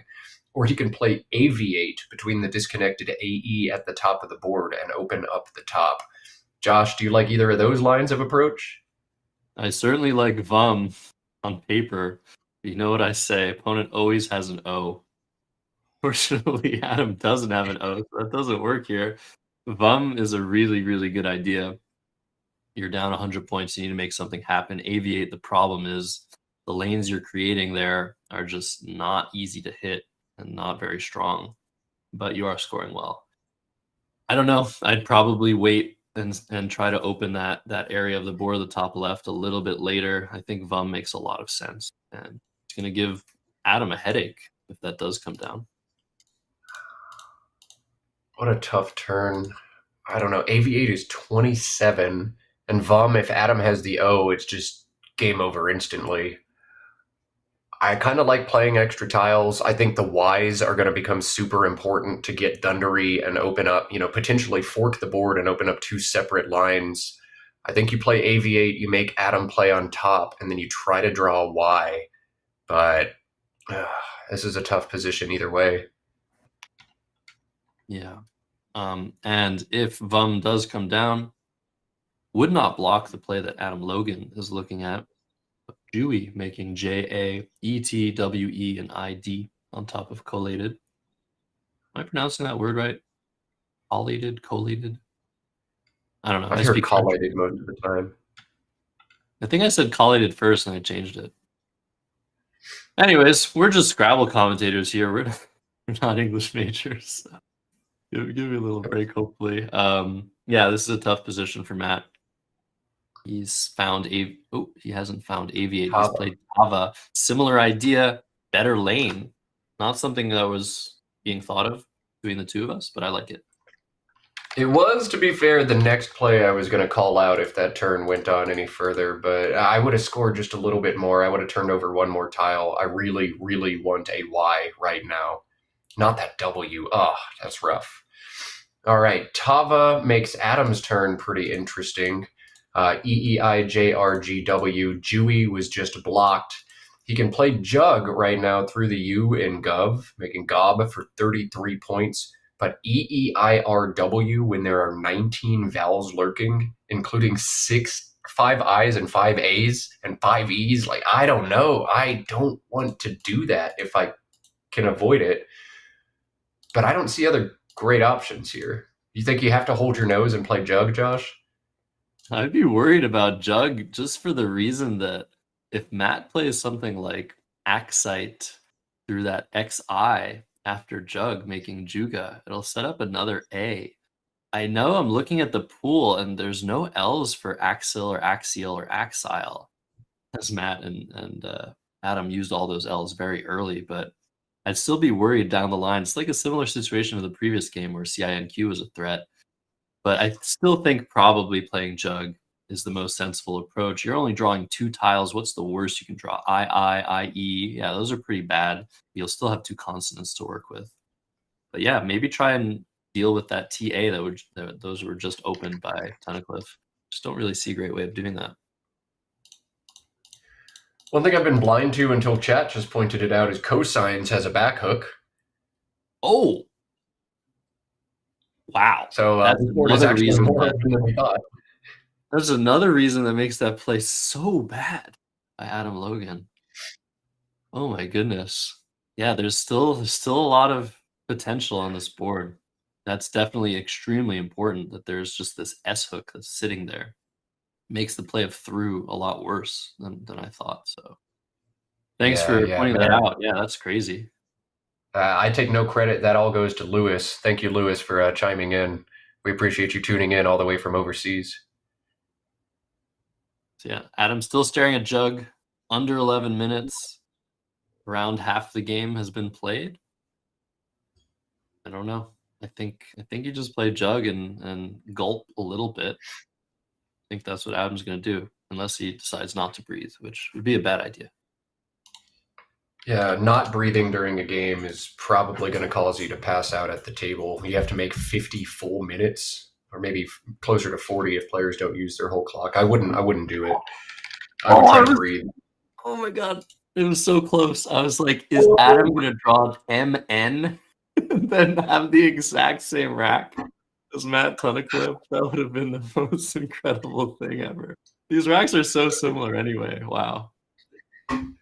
If they both draw Wireman at the same time, that'd be sick. But almost. You're never going to see exactly the same rack on stream, but this is about the closest we're ever going to get. Savor this moment, everybody. Just one extra nugget of content from this Canadian Scrabble Classic. You love to see it. We've seen it before. We actually saw it at a Crescent City Cup between Chris Lipe and Austin Shin. And I saw it once when I was live streaming an online game. I think both players had AEIRST blank. And at the Crescent City Cup, I don't remember, some balanced track with an M that both Austin and Chris Lipe had, but got close. Anyway, it's back to the game. Tunnicliffe's still in a horrible position, down 113. Still a lot to work with on this board at least, but I don't know. What do you play? Rue, AREWE, set up that L that you're not going to draw. Play SEW. This is terrible. I don't know. WEIR, set up an S. WEIR. I don't know. I mean, I want to try to keep coziness in play if I'm aware of it, so I don't really want to obstruct that part of the board. I wonder if TEW from the T and bits is like absolutely stupid or just kind of stupid in this situation. But you don't want to knock anything out. There aren't really effective ways to open new stuff unless you want to play sewer from the S and E clogs. But again, my plan if I'm Matthew is try to get a Y, try to smash that Dundery spot, and then try to bingo down from one of those tiles or draw coziness. It's got to be one of those two. Yeah, being suggested. So I was thinking WEIR through the I and Cliff for 15, setting up SWEIR, but I think even better would be WILE through that L and Cliff, making OE, setting up the S hook for Swile. I think that's maybe the call here for Matt. He's in really desperate situation. SCWN, though, that you didn't consider, 3 ends to redraw, setting up the lane on the bottom right. Looks very good as well. This makes sense. I like Wile a lot, WILE, now that you say it. Yeah, the Swile hook, something you want to set up. If Adam's got the S, I'm dead. I'm not winning this game, so I'm just going to have to pretend like it's in the bag for the rest of this. And with all the vowels unseen, 19 vowels, 16 consonants, playing off 2 vowels and 1 consonant feels very, very appropriate here. I think that play of Wile is definitely Matt's best way back into this game. Maybe. I don't know. I think I'm starting to like plays from the S. There's also SEWIN, which gets rid of one of those I's, scores 3 extra points. Makes it a little bit easier to block the lane. But yeah, maybe I'm thinking about something more like that. Either way, Tunnicliffe's burning a lot of time, as he should. And very, very tricky situation. This turn really feels like the game, so you need to take your time here. If you do this one wrong and you don't draw well or whatever, you're just done. You've got to optimize your win percentage on this move. You know, and if you don't, or if it doesn't work out, like the rest of the game's moot, you're dead anyway. You don't need that time. Just make some words and lose. This is such a big turn. I like SEWIN quite a bit now that you put it out there. Just the problem is its potential for a 6-letter word to come down, knock out coziness, and knock out the new line I've created, and I'm forced to try to play on the top. Okay, SEWN, his choice. He's got to dodge vowels, the 3-vowel draw, and Adam's basically going to win this tournament. But if he can draw some consonants, we'll have some fun. Now back to Adam, who's actually his top play recommended by Equity is WILE through that L in Cliff, but he's making a much better decision here. WILI for 15, blocking that T, blocking that A, keeping the 2 E's with the M. That's a very balanced leave, a very defensive decision. We love to see this play. Galaxy brain decision from Matthew, not playing SEWIN, playing SEWN, and then immediately drawing an 88-point bingo in the line that he just created. This is top-level Scrabble. Goodness. He just needs to spot this word, impedor, very weird spelling, Collins' only word. And he's seen it. All right, this is Matt's ticket back into the game. And with Adam's draw of ERZ, he's going to have some good options, but not any game-ending options here. This is extremely important. Wow. That S still lurking out there as well. Matthew likely to draw it here. We'll see. Adam has 2 great blocks of everything. MEZE on the left side of Impedor is 53. MERE on the right side of Impedor is 45. I should have said Z both of those times. I'll say it now. Josh, would you play the Z for 53 or hold it back for 45?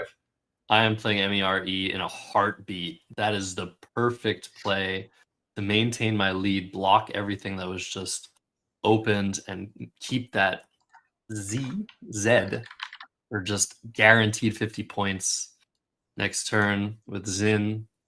This is still looking great for Adam, but there's still a chance for Matt. Let's see how hard he fights and how well he draws in the comings of the final game of the Canadian Scrabble Classic, where, Matt Tunnicliffe is in danger to Adam Logan.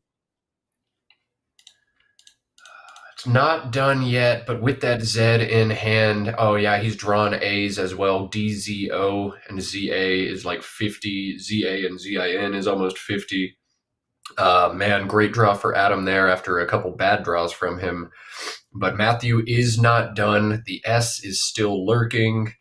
I wonder if we're going to see him play something like TIYN down from the T in bits, or if that's just a little too crazy and reckless in this situation. Oh, that would give back Zenana for 9,000. Oh, boy. What do you think, Josh?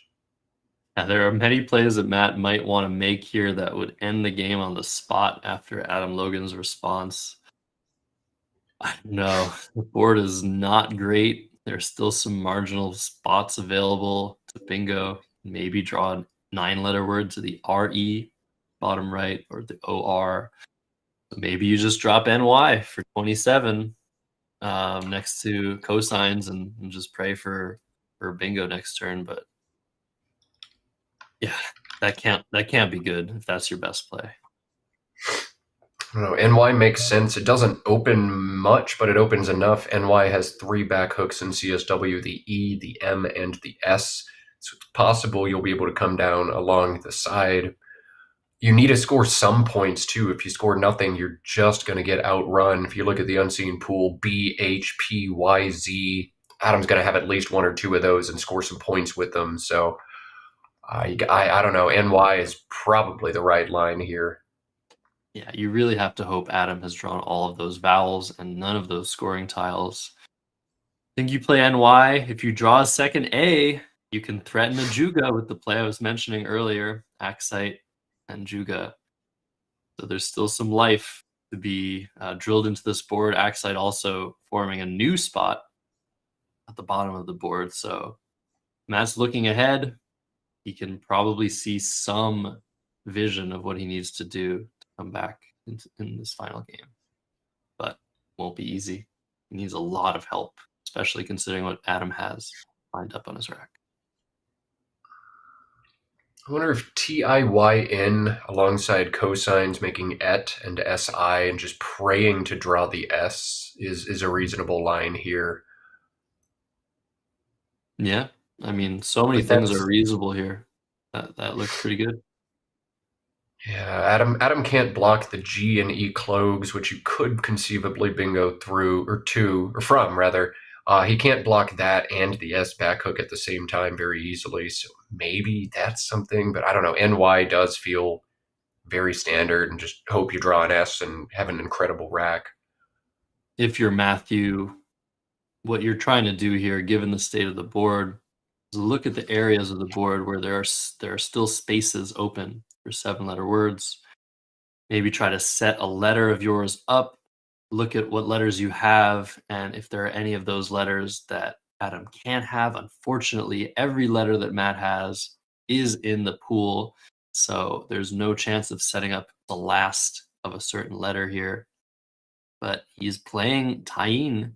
This was your idea. Very sharp plan, setting up an S hook, giving Adam some trouble. This is a beautiful and dynamic decision by the contender, Matthew Tunnicliffe.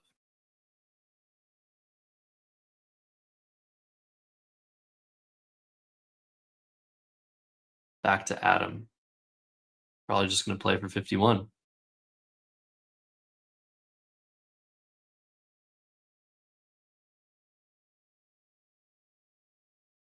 Yeah, I don't think you can really block here. We might have lost Matt. I don't know. Oh, I accidentally muted myself and talked for like 30 seconds before I realized nobody could hear me. That was on me. Adam's got a decision to make here. DZO and ZA is 51. HAZAN, ETA, and SIN stacking is 43 and eliminates a lot of options. You want to look at pacing here. If you're Adam, 7 tiles in the bag. If I play 5 and you bingo with tie-ins, I think I'm still going to win the game most of the time. You can play 2 and do this as well. Uh, would you have rushed that turn? You feel like Adam's just like 100% to win after either of those plays, Josh? No, I just think you look for ways to block tie-ins. You see you don't really have any that make that much sense, and you realize you're going up by 100 again. I think this is probably his best chance.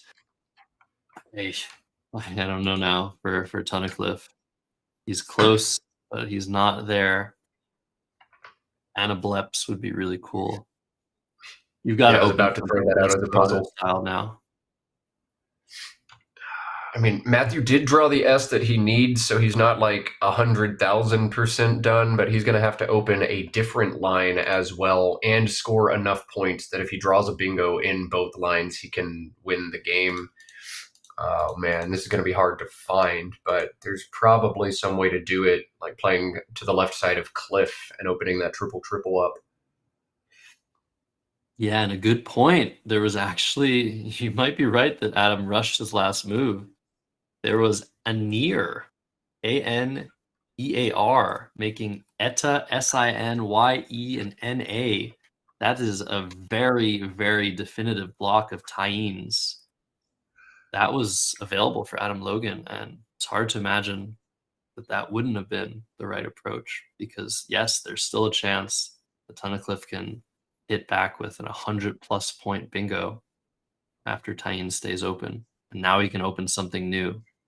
So yeah, potentially, actually, you're right. Potentially a missed opportunity for Adam Logan here to shut the game down completely. Yeah, wow, Anir is so good, and Adam had almost 9 minutes on his clock, but did not take the time. I feel like that's better. He is such a good player all the time, but even the best players are mortal on their bad days. And the problem here now for Matt Tunnicliffe is the amount of tiles in the bag. Only 4 tiles left. If he plays, or only 5 tiles left. If he plays 3 tiles, Adam doesn't have to empty the bag. He can play off 1 tile, score some points, and just wait and see what Matt comes up with. So that's really bad for timing. I don't see any good 4-tile plays, but I feel like practically that's the only way now for Matt to win this game. The reasonable sense of good chance. Yeah, I don't know. 3 tiles. I feel like that loses. I'm just so worried about the vowels in the bag too. 8 vowels, 4 consonants. I mean, I guess you have to put Adam on a rack of all vowels. He's got to have some terrible stuff or you're dead either way. But it feels so unlikely that you're going to draw anything. If this weren't the championship game and I had a tie already, like I'd throw in the towel here. It doesn't seem like it's going to happen. But because it's the championship game, you're going to go down swinging all the way to the end. I Yeah, just and I don't know how can't to swing. imagine Matt's gonna not go overtime here, but he's played Axis, setting up a Juga. This is an idea. He's going for B paint, I think, with a Juga. Unfortunately, this will end in death. Now Adam gets Hori, and that is it for this game. But a great idea to open the Juga. Unfortunately, Adam had that A. Hori comes down. He drew it. He drew it. Oh my god. Oh no. Oh, he needed to Jeez, draw it and have both A's be left in the bag and have Adam not sniff it out and block it through the F of Cliff. It was still a great Yeah, attempt, wow, that and what a sad, sad ending for Tunnicliffe, who's now under a minute. 326 to 464. The 2025 Canadian Scrabble Classic champion has been crowned. it's done. Stick a fork in it. That was awesome. I mean, Matt needed AAIT to be 4 of the 5 tiles in the bag for that to work. But when I was saying, hey, he's done, he's like, nah, there's like a 1% chance that this happens. I might draw B paint and you might not have an A. And I mean, that's what makes him so freaking good at this game. He'll figure out 2% when everybody else gives up. Absolutely. And now Adam Logan to go out with either AINEE or the new word, AINEI, keeps coming up. He's going to play it. Can't do it. Very nice. We finally see a new word as the final play of the Canadian Scrabble Classic. Yeah, what a great play Axis was. Wasn't just be paint, Paraben as well. Let's listen to the players talk it out.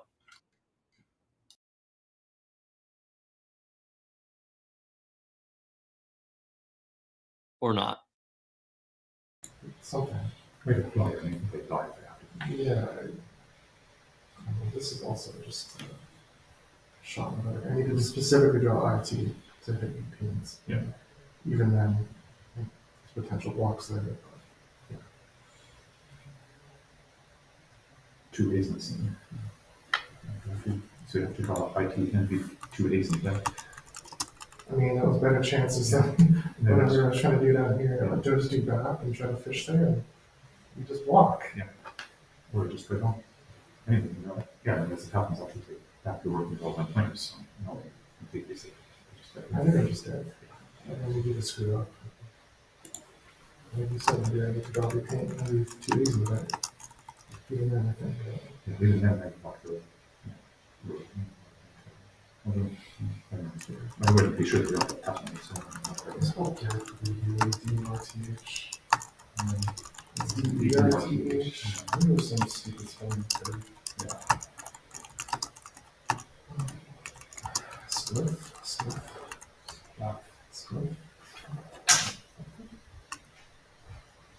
You think of stuff. Spliff.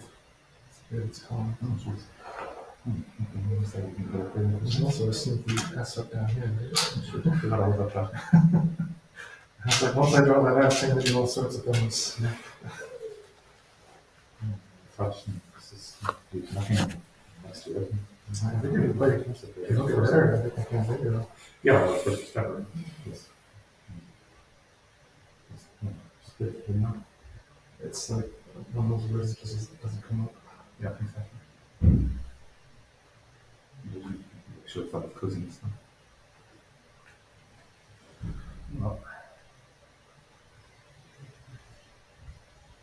Well, in all likelihood, we're going to get an interview with Adam Logan, the victor of the Canadian Scrabble Classic. Wow. What a final game. Heard him mutter, "I should have thought of coziness," and I guess he just did not think. He thought he was making a good defensive play, but did not notice that he was actually creating a line at the bottom. They'll post mortem a little bit. Matthew looking a little bit deflated there, but I really think he did all he could. It was a one-sided game in terms of the equipment dealt out from the tile bag, but at least Matthew Tunnicliffe beat Adam Logan 2 out of 4, which is a lot better than historic performances from him. He will still finish second. And once we get a headset on Adam Logan, we'll get a little interview from him. Still waiting to figure out what happened in NWL land between Ryan Chapita and Christopher Sykes, but we will let y'all know as soon as we have an outcome there. Make sure you drop questions for Adam in the chat. We'll try to read some of them to him. I don't know how long Adam's going to sit for an interview, but we'll do our best. Actually, we do have the results in, I think. Ryan Chapita has defeated Christopher Sykes 422 to 408, winning the Canadian Scrabble Classic for the first time. Hank Hees sneaks into second place after beating Greg Begorden. So we have our victors, Adam Logan in the CSW division and Ryan Chapita, just all Ottawa. All Ottawa at the Canadian Scrabble Classic. That's phenomenal. I parted my hair this morning because I knew Ryan Chapita was going to come back and win this thing. He rocks the part. I'm rocking it too. And look at that. I'm also rocking the Canadian flag for Adam, who's more or less Canadian, and Ryan Chapita, who's definitely Canadian. Fantastic stuff. All right.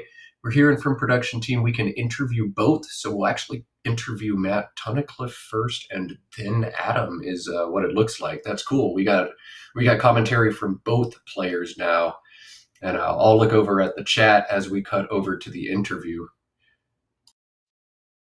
All right.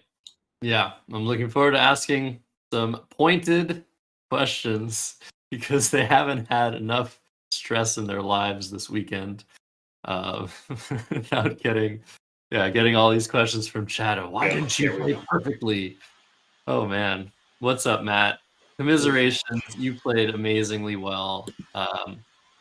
Well played. Sorry, but yeah, great job, man. I'll get over it. Thank you. Yeah, it was a tough series. Adam is hard to beat, let alone 3 out of 5. So I'm glad I at least made it close. Yeah. So In in terms of, go ahead, Josh. Oh, I said go ahead first. Okay, well, I'll go ahead first. I mean, we saw some high-level play from you across the entire game, across really the entire set. I mean, there wasn't too much to think about on your end. You just made a bunch of solid plays. I guess Tava was one of them. Like, you started getting into a wall or getting behind a wall. Adam was closing the board a lot. I mean, talk us through how you decided to open this board and win. Yeah, I mean, the board wasn't dead, but it was like 1 or 2 turns away from being dead. So I thought I needed to be proactive about keeping it open. And after arrow, there was no question I had to open up the top left. And I had to unload the V because that is not a bingo tile. Like, Tava was the best I could come up with. I really wanted to score more points there. Make like a 6-letter word through the A and the E if I had it. Might have missed it. You didn't see AB8. No, I didn't. But I kind of want to put a T in that square anyways. I don't know if I we want to think end so, a bingo and a A. No, I didn't see that, but I was kind of looking on plunking the T or the R in that square if I could. I think Tava is better just because of what it does, but I'm not sure. Go ahead, Josh. There was one play on that turn that you might not have considered that was a little bit weird, similar to the idea of tying Vum, where Adam played Jug. Set up an O you didn't have. No, I didn't consider letters. It was weird. I don't know. Keeping 3 vowels and trying to draw another one. That's that's kind of a 2 turns later kind of fish, I think. Yeah. And plus, I was sort of planning on using the spot to open the board later. Mm-hmm. So I don't know if I wanted to settle for that just yet. Yeah. No. Yeah. Honestly, I want to ask one question. When he played cosines, did you assume that he missed Scliff, that he just didn't see that spot or know that word? What psychology Yeah. went through your head after that? I was quite sure Scliff was good. I feel like Scliff came up in some stream game, like within the last year. It was sitting open for a bunch of the game. I was pretty confident it was good. He took a while on that turn. I figured he talked himself out of it. I just counted myself lucky because I had a bingo there, which I think doesn't play if he hooks Scliff. So I was prepared to make that hook myself if I had to, but it kind of never came up. Yeah, the Yeah, last we were thing for shocked. me, I mean, not for this game, but at what point, if at all, did you learn that ovulator is not a word? I mean, I knew that. Yeah, I knew that as I played it. It was on purpose. I might believe you. Wow. I might believe you. I don't think I believe you fully. I don't care if you believe me. All that matters is what happened, and I played it and it stayed on. No, I saw how quickly you drew. I knew there was at least some doubt there. But that was I think the moment of the tournament for us. That was insane. So well played. Whether or not you were sure it was good, that was like, I was so happy to see that. Everyone knows you as the phony master. Honestly, Matt, you played amazingly. Such a pleasure to watch. I'm glad I didn't have to face you. Second place to Adam Logan. That's pretty damn good. Yep. Yep. If I was wearing a hat, I would take it off. Hats off to you. I mean, you put it all on the board. You played great. And second place to Adam Logan is never anything anybody wants to sneeze at. So with that, we'll let you go commiserate with your friends, grab a beer, whatever it is you do when you finish second place to Adam Logan. Congrats, Matt. We appreciate you taking the time. Thanks, guys. And Adam Logan has wandered away from the board yet again, but we will once again corral the Adam, get him on a headset, and try to get that interview with him as soon as we can. I'm going to pop over and read the chat while Josh says something interesting. So I've got questions ready to go. Yeah. This tournament might be over. 2025 Canadian Scrabble Classic. But there's more to come on this channel. There's more to come on other channels. Scrabble's growing worldwide. We're doing our best here in North America. People at Let's Play Scrabble, I'm just so grateful for them setting all this up. And Montreal Scrabble Fest coming soon, even later in the year. The Bob Lynn Extravaganza in Albany. Looking forward to the next Let's Play Scrabble events. What about you, Matt?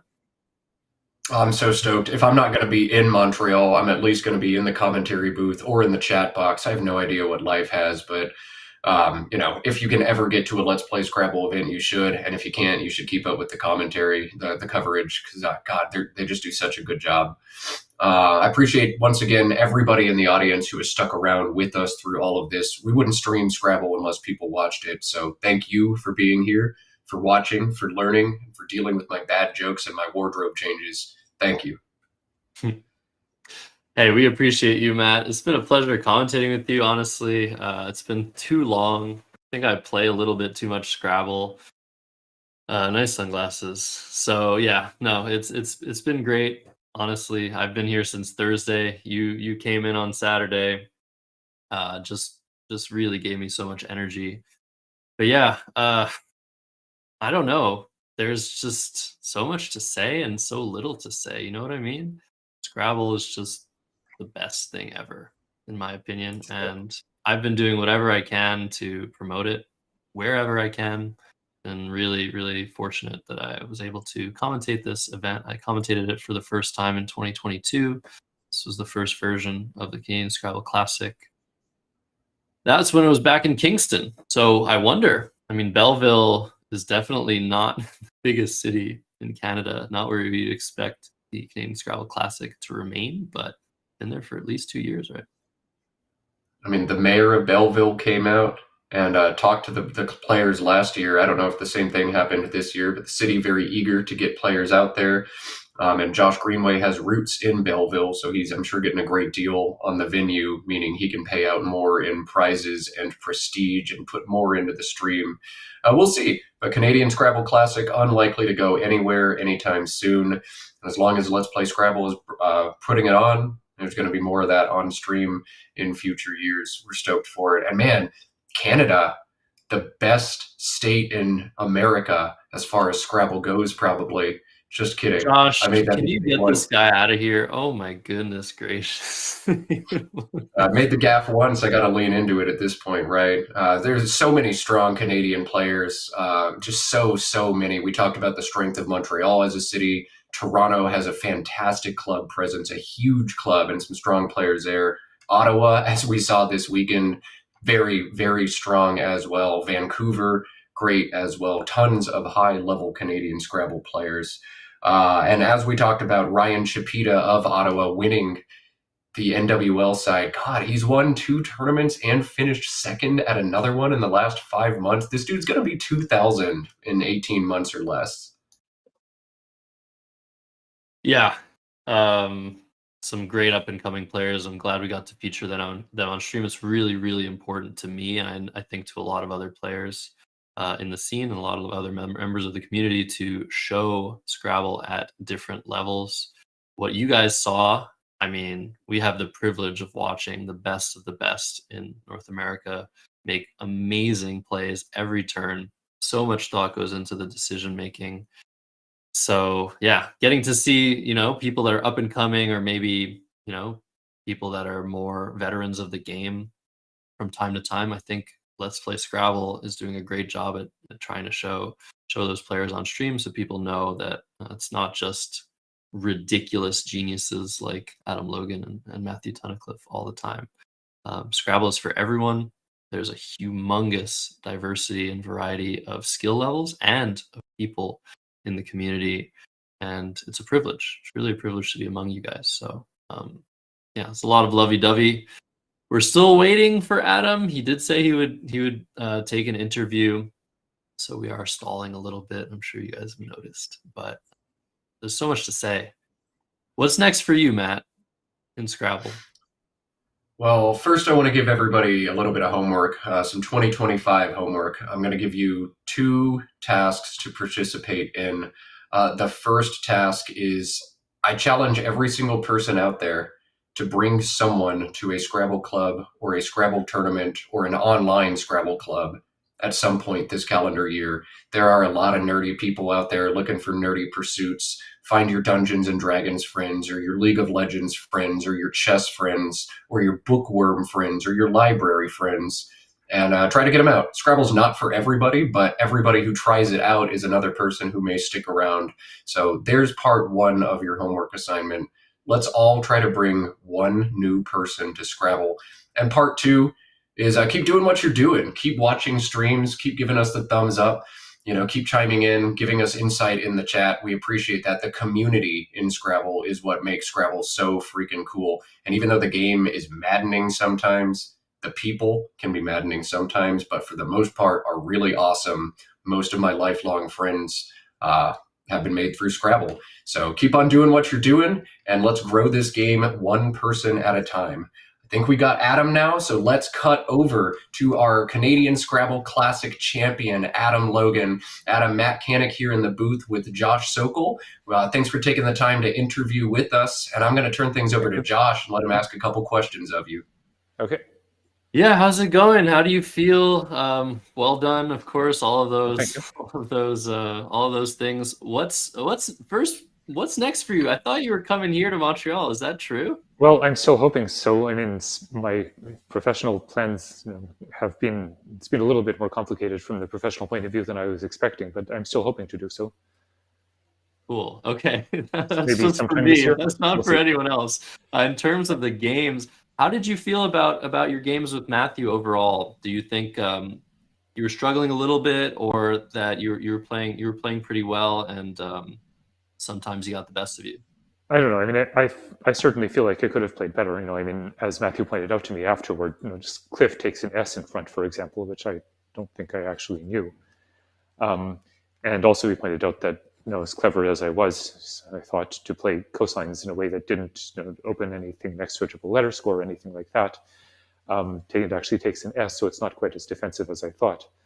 And earlier, I guess, in the first 2 games, I guess the first game this morning, I really didn't feel like there was anything that I could have done. But the second one, the second one wasn't on stream, but then the third one that I also lost, although I certainly feel like it was always going to be an uphill battle.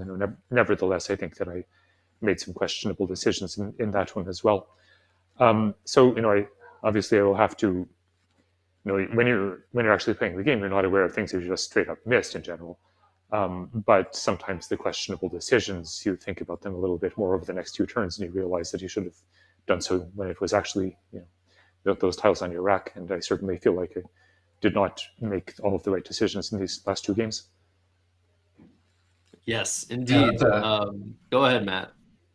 That's a fascinating point, and I love doing this, but I also feel guilty doing it. I ask so many top players, if you do realize you've made a small blunder mid-game, what do you do psychologically to try to let that go or get over it and refocus on your current rack and your current plays? Well, if it were easy, we wouldn't have sayings about it. It isn't.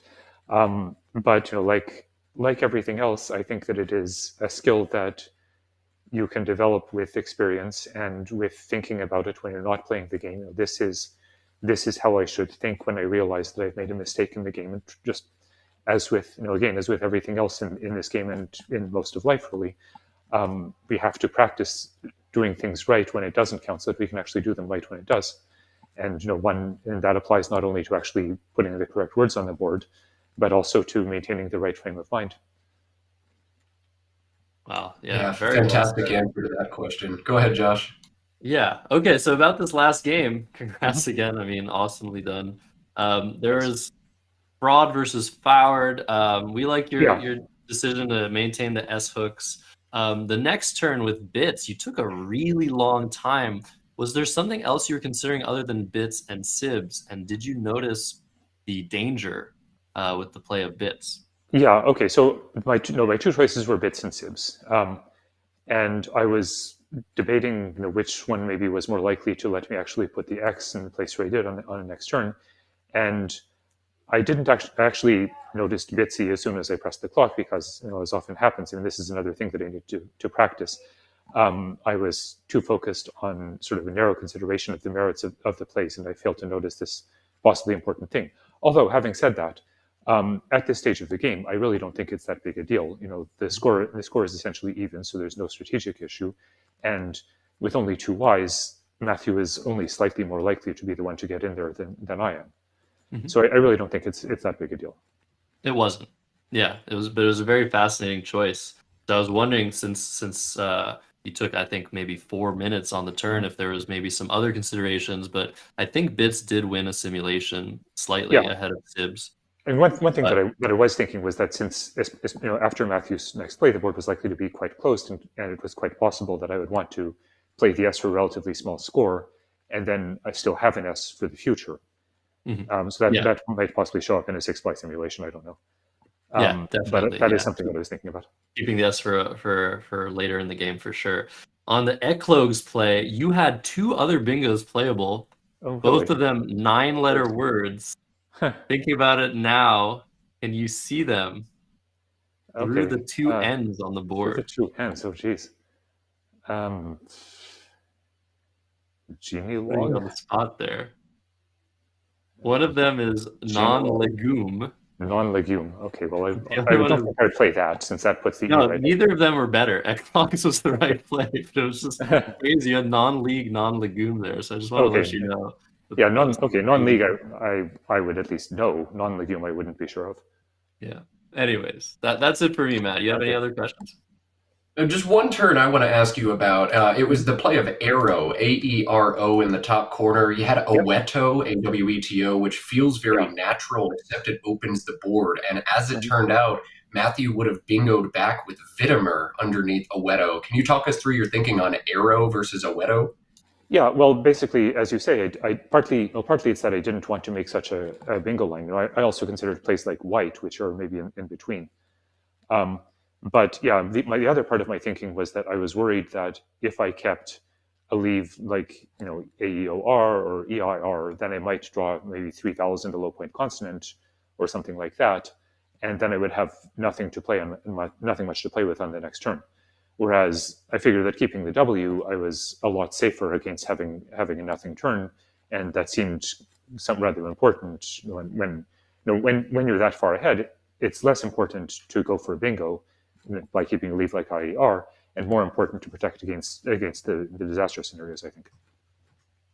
You ought to be a professor or something, except you actually are. That was surgical, beautiful in the way you introduced that concept and the variance, the high level strategy. We love getting to hear that. Adam, I have one more question for you. With the 2025 Worlds coming up in November, what level of preparation are you doing for that? Well, I will have to. I was somewhat vague on all too many words in this tournament, and so I will have to keep working on that. And also, the other important thing is just to play as many high-level games as I can. And fortunately, the Ottawa club has such an amazing strength of strong Collins players, not only Matthew, who I played 5 times this weekend, but also Jeremy Hildebrand and Noah Slatkov and several other strong players. And so, I will be sure to play there whenever I can, and also to play in other tournaments, over the course of the year. But really, I know that I will have to work hard if I want to be taken seriously in the World Championship this year. All right. Well, with that, Adam, we really appreciate the time and the insight that you gave to us. We're going to set you free to go celebrate your victory at the 2025 Canadian Scrabble Classic. Congratulations, Adam. Thank you. And we're going to cut back over to us in the booth. Unfortunately, I could not change shirts in the middle of that interview, so this is the final Matt Canik look you're going to get, the final Josh Sokol look you're going to get. But once again, thank you to everybody who viewed the stream at any point, who humored me with the thumbs up. Huge thank you to the Josh Greenway and Kieran O'Connor team, and major thank you to Josh Sokol for taking this thing beginning to end. I know it is a grind to commentate for that long. Thanks, Josh. Hey, no problem. Thank you, Matt, for joining me at the tail end. It's been fantastic. I feel great. Thank you, Josh Greenway. Thank you, Kieran O'Connor. And thanks especially to everybody watching. You're making this possible. You're making these streams possible. You're growing the game. You're celebrating this beautiful thing that we all have in common. So thanks a lot. That's it for me. I don't know if you have anything left to say, Matt, but let's play Scrabble sometime. Let's play Scrabble. Do your homework. Bring somebody out to a Scrabble tournament, club, or Woogles at some point in 2025. Let's all do it. We'll make this scene huge again. With that, we're going to wrap up. I'm going to go chug some water and then touch some grass. We'll see all of you again soon. Adios.